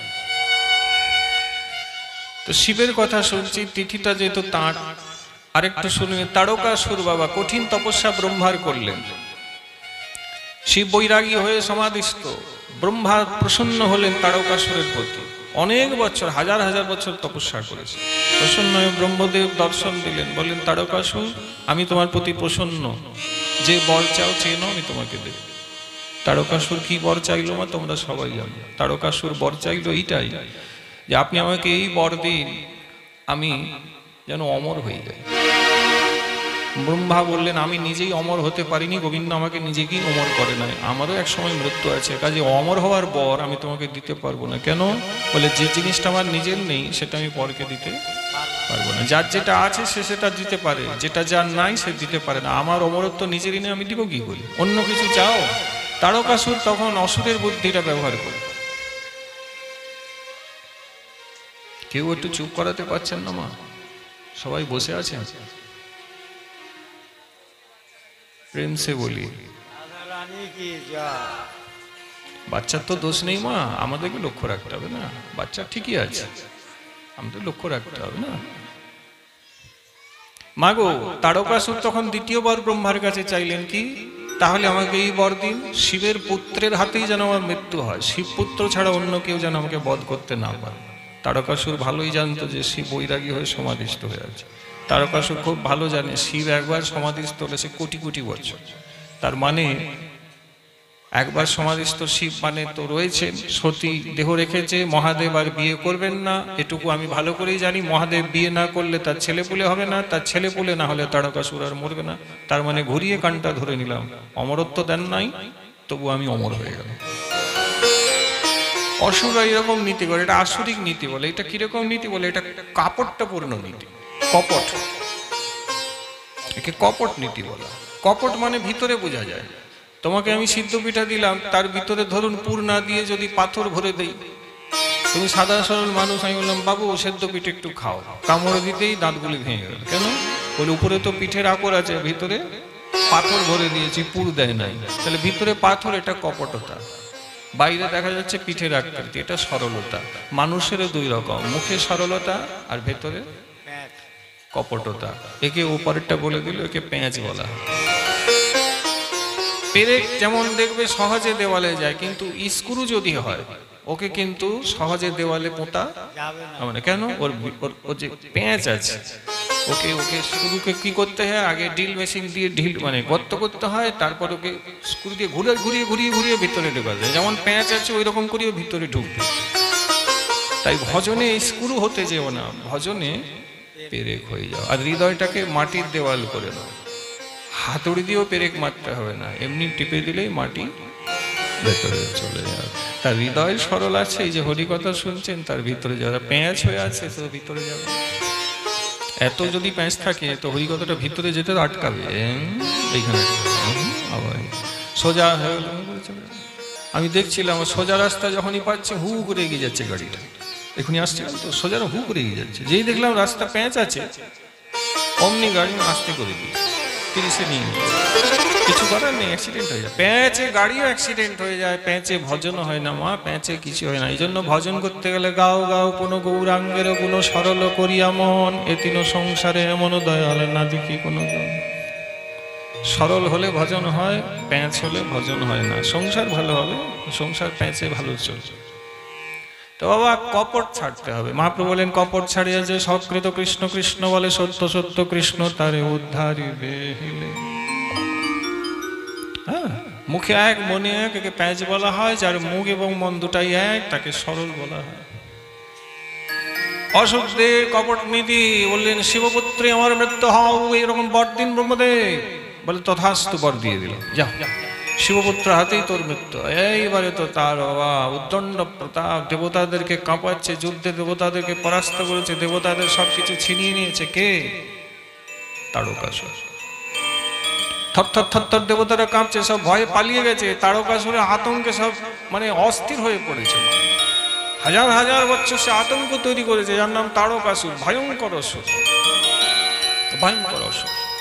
কোনো উপায় নাই, ইন্দ্র কাঁদে, ব্রহ্মদেবের শরণাপন্ন হলে ব্রহ্মদেব আপনি রক্ষা করুন, তারকাসুরের জ্বালায় আমরা আর পারছি না। ব্রহ্মদেব গেলেন কোথায়? নারায়ণের কাছে। বলে আমি তো জানি না, আমি তো বর দিয়ে দিয়েছি, আর কি করব? এখন তোকে মারাও যাবে না, শিবের পুত্রের হাতে মৃত্যু হবে, নারায়ণের কাছে যাওয়া হবে।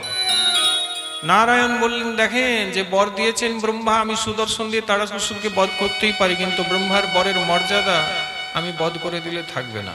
ভক্তের মর্যাদা আমি রাখি, ব্রহ্মা আমার পুত্র। নারায়ণের প্রথম পুত্রের নাম হচ্ছে ব্রহ্মা, ভাগবতে লেখা আছে। বলে পুত্র বর দিয়েছে, মর্যাদা আমি রাখবো, তাহলে প্রভু আমাদের কি হবে? বলে শিবের বিয়ে দিলেই সমস্যার সমাধান হবে। কিন্তু শিবের বিয়ে কি করে? আমি তো ধ্যানস্থ। বলে এক কাজ করো, কামদেবের কাছে যাও। কামদেব ও উপায় জানবে, ওর কাছে যেও, ওকে বলো শিবের ধ্যান ভঙ্গ করতে। ওর কাছে পঞ্চবান আছে, ও নৃত্য করে গান গেয়ে পঞ্চবানের মধ্যে যে কামের বানটি আছে সেটি শিবের কপলে দিবে, স্পর্শ হলে শিবের নেত্র খুলবে, তারপরে সে বিয়ে করবে, তখন বধ হবে। কামদেবের কাছে দেবতারা গেলেন, ব্রহ্মা এসেছেন। কামদেবের স্ত্রীর নাম রতি, কামদেবের স্ত্রীর নাম রতি লেখা আছে। কামদেবকে বললেন, দেখুন এই বিপদে পড়েছে, শিবের ধ্যান ভঙ্গ আপনাকেই করতে হবে। বলে, হায়, শিবের ধ্যান ভঙ্গ যদি অকালে করি তাহলে শিবের ত্রিনেত্র খুলবে ও আমার মৃত্যু হয়ে যাবে, আমি মরে যাব, শিব আমাকে রাখবে না, এই কাজ আমি করতে পারবো না। দেবতারা বললেন, এই কাজ করতে আপনাকে হরি বলেছেন। কি হরি বলেছেন? আর হরি যখন বলেছেন, হরির আদেশ তো আমি ফেলতে পারি না। হরি আমাকে কৃপা করে নিজের ভৃত্য মনে করেছেন, একটা সেবার সুযোগ দিয়েছেন, আমি হরির সেবা অবশ্যই করবো, তাতে যদি আমার মৃত্যু হয় তো হোক। কামদেব গেলেন, নিজের বান নিলেন, পঞ্চবান আছে বাবা, কামদেব নাম। সকলের মধ্যে যিনি কামকে জাগিয়ে তোলেন তিনি হচ্ছেন কামদেব। ভগবানের অস্ত্র হচ্ছেন কামদেব। যারা ভজন করেন না তাদেরকে তিনি কাম দেন, আর যারা ভজন করেন তাদেরকে হরিপ্রেম দেন। কোটি আছেন কামে, কামের মধ্যে তারা রয়েছেন, ডুবে রয়েছেন, আর কোটির মধ্যে একজন রয়েছেন যারা কৃষ্ণ প্রেমে ডুবে দিয়েছেন। কৃষ্ণকে ধরলে প্রেম, কৃষ্ণকে ছাড়লেই কাম। জগৎ কামে মেতে আছে। কাম মানে কামনা, কামনা মানে চাওয়া পাওয়া।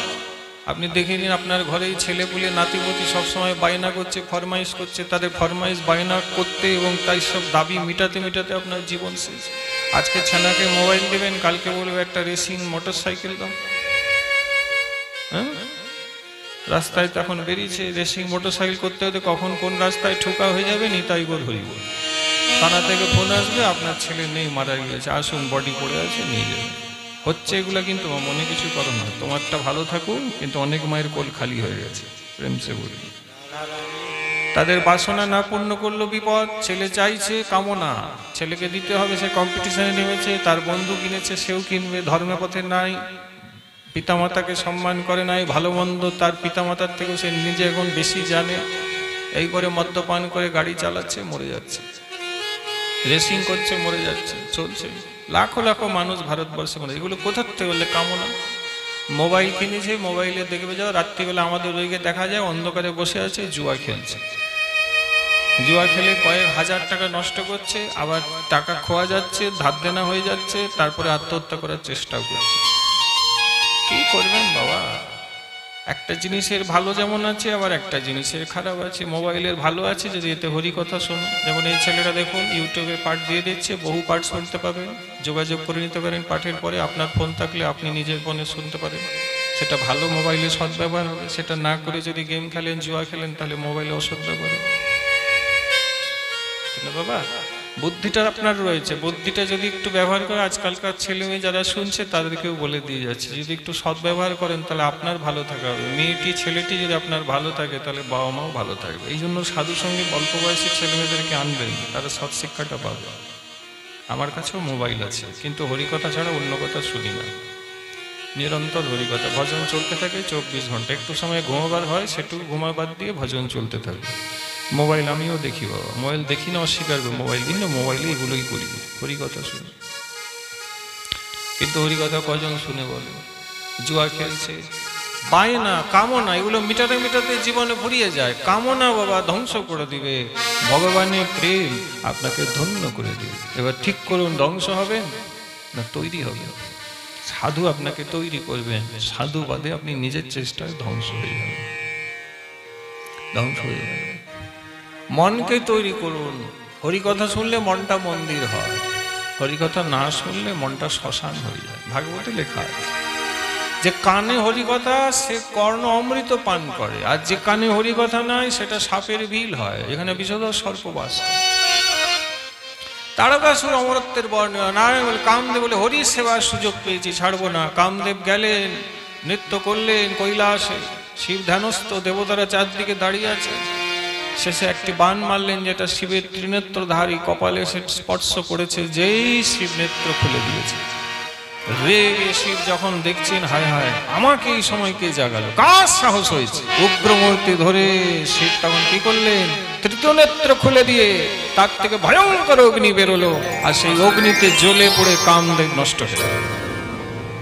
নিমিষের মধ্যে, যেমন চোখের পাতা ফেলতে সময় লাগে, নিমিষের মধ্যে কামদেব ভস্ম হয়ে গেল।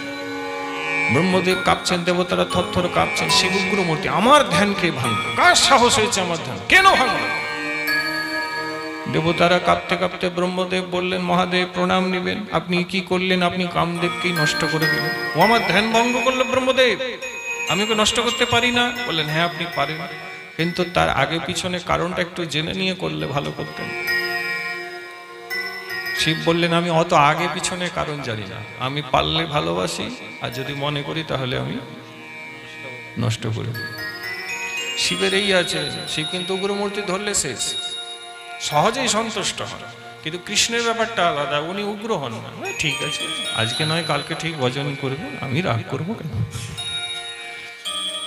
অপেক্ষা করেন কৃষ্ণ। হ্যাঁ ঠিক আছে, কৃষ্ণের সেবা করে দেখবেন, ভুল ত্রুটি হলো শরীরটা ঠিক থাকে। আপনি মায়ের সেবা করে দেখুন, আর যদি সেবায় যদি ভুল করে দিয়েছে, মা কিন্তু তোমাকে নিতাই গৌর হরি বল করে দিবেন। ফট করে কৃপাও করবেন, সেবায় ত্রুটি হয়ে গেলে ছাড়বেন না, দণ্ড দিয়ে দিবেন। কি কৃষ্ণের এইটা নেই, ভালো করে শুনে রাখবেন। কৃপা করবেন, তোমার জন্য ধৈর্য দেবেন, তোমার ভুলে তোমাকে ক্ষমা করবেন, তোমাকে শেষে হলেও ভক্তি দান করবেন। কৃষ্ণ কথা আমাদেরকে শান্ত করে, কৃষ্ণ কথা আমাদেরকে অশান্ত করে না, উগ্রতা নাশ করে। যাই হোক, শিব নষ্ট করে দিয়েছেন কামদেব, রতি কাঁদছে, যা ভয় করেছিলেন তাই হলো, স্বামী আর নেই, পড়ে ছাই। এদিকে মহাদেবের তো ধ্যান ভঙ্গ হলো, ব্রহ্মা বুঝিয়ে দিলেন, মহাদেব এই ব্যাপার, তারকাসুরের বৃত্তান্ত ইত্যাদি ইত্যাদি, ও এরকম হয়ে গেছে, দেবতাদের জায়গা নেই, ঠাঁই নেই। হরি বলেছেন যে আপনার ধ্যান ভঙ্গ করতে হবে, এবং হরি বলেছেন বলে হ্যাঁ, আপনি বিয়ে করলে তবে তারকাসুর বধ হবে। ও দেবতাদের মঙ্গলার্থে, সকলের ভালোর জন্য কামদেব আপনার ধ্যান ভঙ্গ করেছিল, আপনাকে পুড়িয়ে শেষ করে দিলেন। মহাদেব দেখছেন, হায় আমি তো নষ্ট করে দিয়েছি, আর তো কিছু করা যাবে না, আমি তো সংহারক, বিষ্ণু পালক, তাই না? ব্রহ্মা হচ্ছেন সৃজনকারী, আর মহাদেব হচ্ছেন কে? সংহারক, নষ্ট করে দেন। আমি তো নষ্ট করে দিয়েছি, আর তো হবে না। রতি কাঁদছেন, মহাদেবের চরণ ধরে আঁকড়ে বললেন, আপনি আমার স্বামীকে ফিরিয়ে দিন। বললেন, দেখো দেবী, তোমার স্বামীর এই শরীরটা আমি ফিরাতে তো পারবো না, তবে তোমার স্বামীকে আমি এর থেকেও বিশেষ অধিকার দিচ্ছি। কি? তোমার এই স্বামী কামদেব ভগবান শ্রী গোবিন্দ দ্বারকায় যখন এই দাপর যুগে যখন প্রকট হয়ে লীলা করবেন, ভগবান গোবিন্দের পুত্ররূপে তোমার ছেলে, তোমার স্বামীর জন্ম হবে। আমি এত বড় আশীর্বাদ করলাম, এখন তো তোমার স্বামী হয়েছিল, তারপরে গোবিন্দের সন্তান হয়ে কামদেবের জন্ম হবে, আমি আশীর্বাদ করবো। মাগো জানো ভাগবতী, এবারে শিব থেকে আবার ভাগবতী, এই কামদেব কৃষ্ণচন্দ্র ভগবান যখন দাপরে অবতীর্ণ হলেন, এই কামদেব কিন্তু ভগবানের সন্তান লক্ষ্মীর পুত্র প্রদ্যুম্ন রূপে আবির্ভূত হয়েছে। নাম ছিল প্রদ্যুম্ন। এই প্রদ্যুম্ন কে? এই যে পুড়িয়ে দিয়েছেন মহাদেব যাকে, এই কামদেবী প্রদ্যুম্ন। তাহলে দেখেন বাবা, শিব আগে পুড়ালেন ঠিকই, কিন্তু পুড়িয়ে দিয়ে আবার কি দিলেন? বর দিয়ে দিলেন। কোন বর? ভগবানের পুত্র। আজ যে শিবরাত্রি তিথি, গোস্বামীতে তার মহিমা শুনছো মা, ভালো করে শুনবেন যারা শুনছেন। বাবা যেমন কামদেব পড়েছে, আমরাও কিন্তু একদিন সবাই পড়ব। পড়বো না? পড়বো নি? পড়বো তো। তাহলে আজকে স্মরণ করুন, মনন করুন, মহাদেবের চরণে প্রার্থনা করুন, ঝট করে সন্তুষ্ট হয়ে যান, এই প্রার্থনা করবেন, প্রভু একদিন তো আমিও পড়বো, ঘরের লোক আমি মরলে আমাকেও পুড়িয়ে দিবে, তো প্রভু এই করো, আমিও পুড়ে যেন কৃষ্ণচরণে সেবা লাভ করতে পারি। ভাগবত শোনার থেকে ফলটা দেখো। যদি বলে এই পর্যন্ত শুনে ফল, বলে এইখানে এই ফলটা আছে, এই ফলটা এখানে দাঁড়িয়ে আছে। মহাদেব শুনছে, আমার কথা হচ্ছে, এরা কি বললো? এরা বললো এরাও পড়বে, সে তো ঠিকই, পুড়ে যেন কৃষ্ণচরণে যা।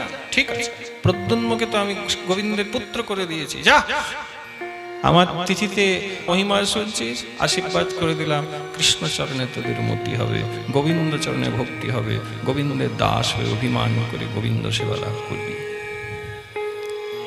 হয় হয়, হয়ে গেল।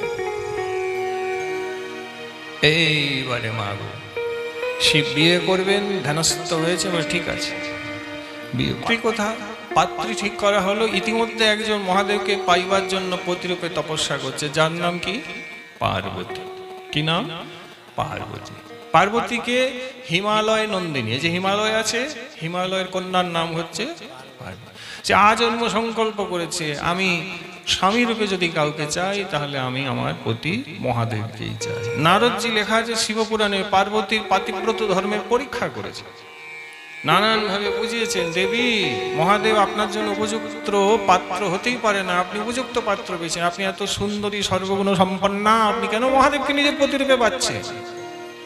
কিন্তু পার্বতী বললেন, নারদজি আপনি এই কথা বলবেন না। হে দেবর্ষে, মহাদেব ছাড়া অন্য কারোর কথা আমি ভাবতেই পারি না, তিনি আমার জন্ম জন্মান্তরের পতি। সূত্র করে এখানে শাস্ত্রে লেখা আছে ভাগবতে, যিনি পার্বতী এখন মহাদেবকে পতিরূপে চাইছেন, তিনি কিন্তু আগের জীবনে সতী ছিলেন।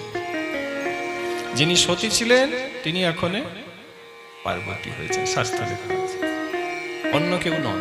তাহলে একটু সংস্কার করিয়ে দিলেন।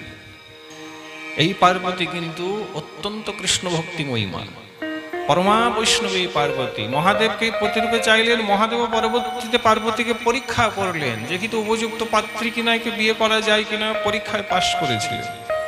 এদেরকে আমি সব সময় বলি, মাগো ভজনের উন্নতি হলে পরীক্ষা তো হবেই। নারদজি পরীক্ষা নিলেন, মহাদেব নিজেও পরীক্ষা নিলেন, তারপরে কিন্তু নিজের ধর্মপত্নী রূপে পার্বতীকে বরণ করেছেন। যেদিন ঠিক হয়ে গেল পার্বতীর সাথে তিনি বিয়ে করবেন, রাজি, সেই তিথিকেই বলা হয় মহাশিবরাত্রি। এই তিথিকেই বলা হয় মহাশিবরাত্রি। এই যে তিথিটা এখানে বিয়ে, এবার বিয়ের সূত্রটা কি বুঝতে পেরেছো? মহাদেব কেন বিয়ে করছেন, কিসের জন্য বিয়ে করছেন? আমাদের জন্য বিয়ে করছে। বলে আমাদের জন্য তো নয়, তারকাসুর মারবেন তার জন্য বিয়ে করছে। বলে হ্যাঁ, তারকাসুর তো আমাদের ভিতরেও বসে আছে, নয়? এই যে কাম, ক্রোধ, লোভ, মোহ, মদ, মাৎসর্য, যেগুলো শরীরে কি অসুর। দেহে বৈশে রিপুগণ, যতক ইন্দ্রিয়গণ, কেহ কারুর বাধ্য নাহি হয়। শুনিলে না শুনে প্রাণ, জানিলে না জানে প্রাণ, আমার দড়াইতে না পারে নিশ্চয়। বাবা আমাদের শরীরে যে কাম, ক্রোধ, লোভ, মোহ, মদ, মাৎসর্য, হ্যাঁ, এই যে বিষয়গুলি রয়েছে, যেগুলো ভগবানের থেকে দূরে নিয়ে যাচ্ছে, এগুলো কি? বলে এগুলো এক একটা তারকাসুর। তারকাসুরকে মেরেছেন মানে মনে করো না যে ও তারকাসুরের বিষয়টা বললেন, না না, আমাদের ভিতরে অসুর বসে আছে। অসুর নাই? আছে তো। আজও প্রসাদ ভোজি হতে পারে নাই, অসুর নাই? আজও আহার শুদ্ধি করতে পারে না, আজও প্রাণীকে কড়াই তুলে রান্না করে খাচ্ছি, অসুর নয় এটা? ভাগবতে লেখা আছে অসুরের বাড়িতে মাছ রান্না হতো, প্রেম সে বলি। বাবা যা ভাগবতে আছে বলছি, এতে আপনার আমার মন খারাপ করে কোনো লাভ নাই। লেখা আছে বলছি, আপনি দেখলে আপনার পৃষ্ঠা খুলে আমি এখনই দেখিয়ে দেবো। সম্রাসুর অসুর ছিলেন, সম্রাসুরের ঘরে মাছ রান্না হতো, ভাগবতে লেখা আছে। উনি সমুদ্রে মাছ ধরে আনতেন, রান্না হতো, খেতে। তো ভগবান গোবিন্দকে দিন রুক্মিণী বললেন, ও অসুর মাছ খায়? বললেন অসুর মাছ খাবে দেবী, কিন্তু মানুষ যারা তারা মাছ খাবে না। কি বলবো বাবা, এখন বাকিটা তো বুঝেই গেছে। হ্যাঁ, তাহলে কোন শিক্ষিত শিক্ষা হয়েছে মা? তাহলে আমরা অসুর তো আমাদের ভিতরে, প্রাণীকে মেরে খায় কারা? অসুর খায়। তো ভাগবতে যে লেখা আছে আমাদের ভিতরে আসুরিক তত্ত্বটা রয়েছে, অসুর আমাদের ভিতরে রয়েছে। তা যদি রয়েছে, তাকে বধ করতে গেলে শিবরাত্রিতে শিবকে ধ্যান করতে। প্রভু সেদিনে তুমি বিয়ে করলে, পার্বতী সন্তান হলো, বড়র নাম কার্তিক, ছোটর নাম গণেশ। আর আপনারা জানেন কার্তিকের হাতেই তারকাসুর বধ হয়েছে, বুঝলেন? তো শিবের কৃপা হলে আমাদের জীবনেও কার্তিক আসবে। আমাদের ভিতরে যে অসুর রয়েছে, আসুরিক প্রবৃত্তি রয়েছে বাবা, এগুলোকে তিনি কৃপা করে নষ্ট করে দেন। আর নষ্ট করে দিলে তখন ভক্তিতে অধিকার হয়। এই জন্য এই তিথির অনন্ত মহিমা, আমরা তিথির মহিমা শ্রবণ করলাম। বলিয়ে শঙ্কর মহাদেব, ভোলানাথ ভগবান কি, দেবী পার্বতী কি, তাদের বিয়ে কি, মহাশিবরাত্রি কি। আসলে এটা আমরা গানের মাধ্যমে আস্বাদন করে দিই কেমন করে তাদের বিয়ে হচ্ছে।